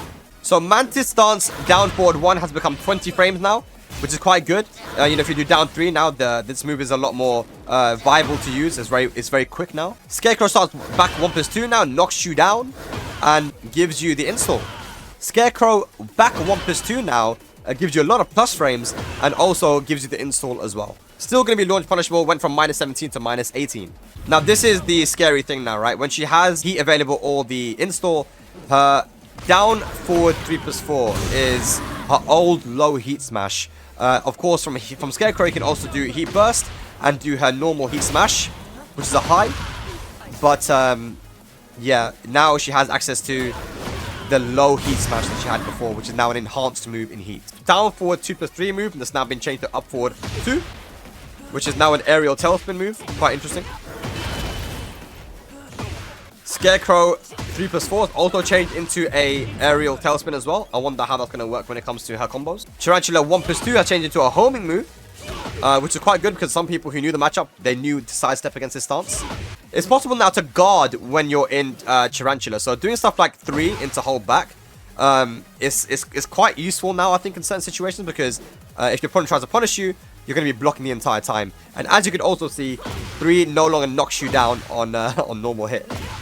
1-4 has changed from +22 to +8. It used to be a counter hit launcher as well with a second hit, but now just knocks you down. I'm not sure what you're going to be even able to get at that range. Maybe down forward 1. Nah, you can't even get that, dude. So, yeah.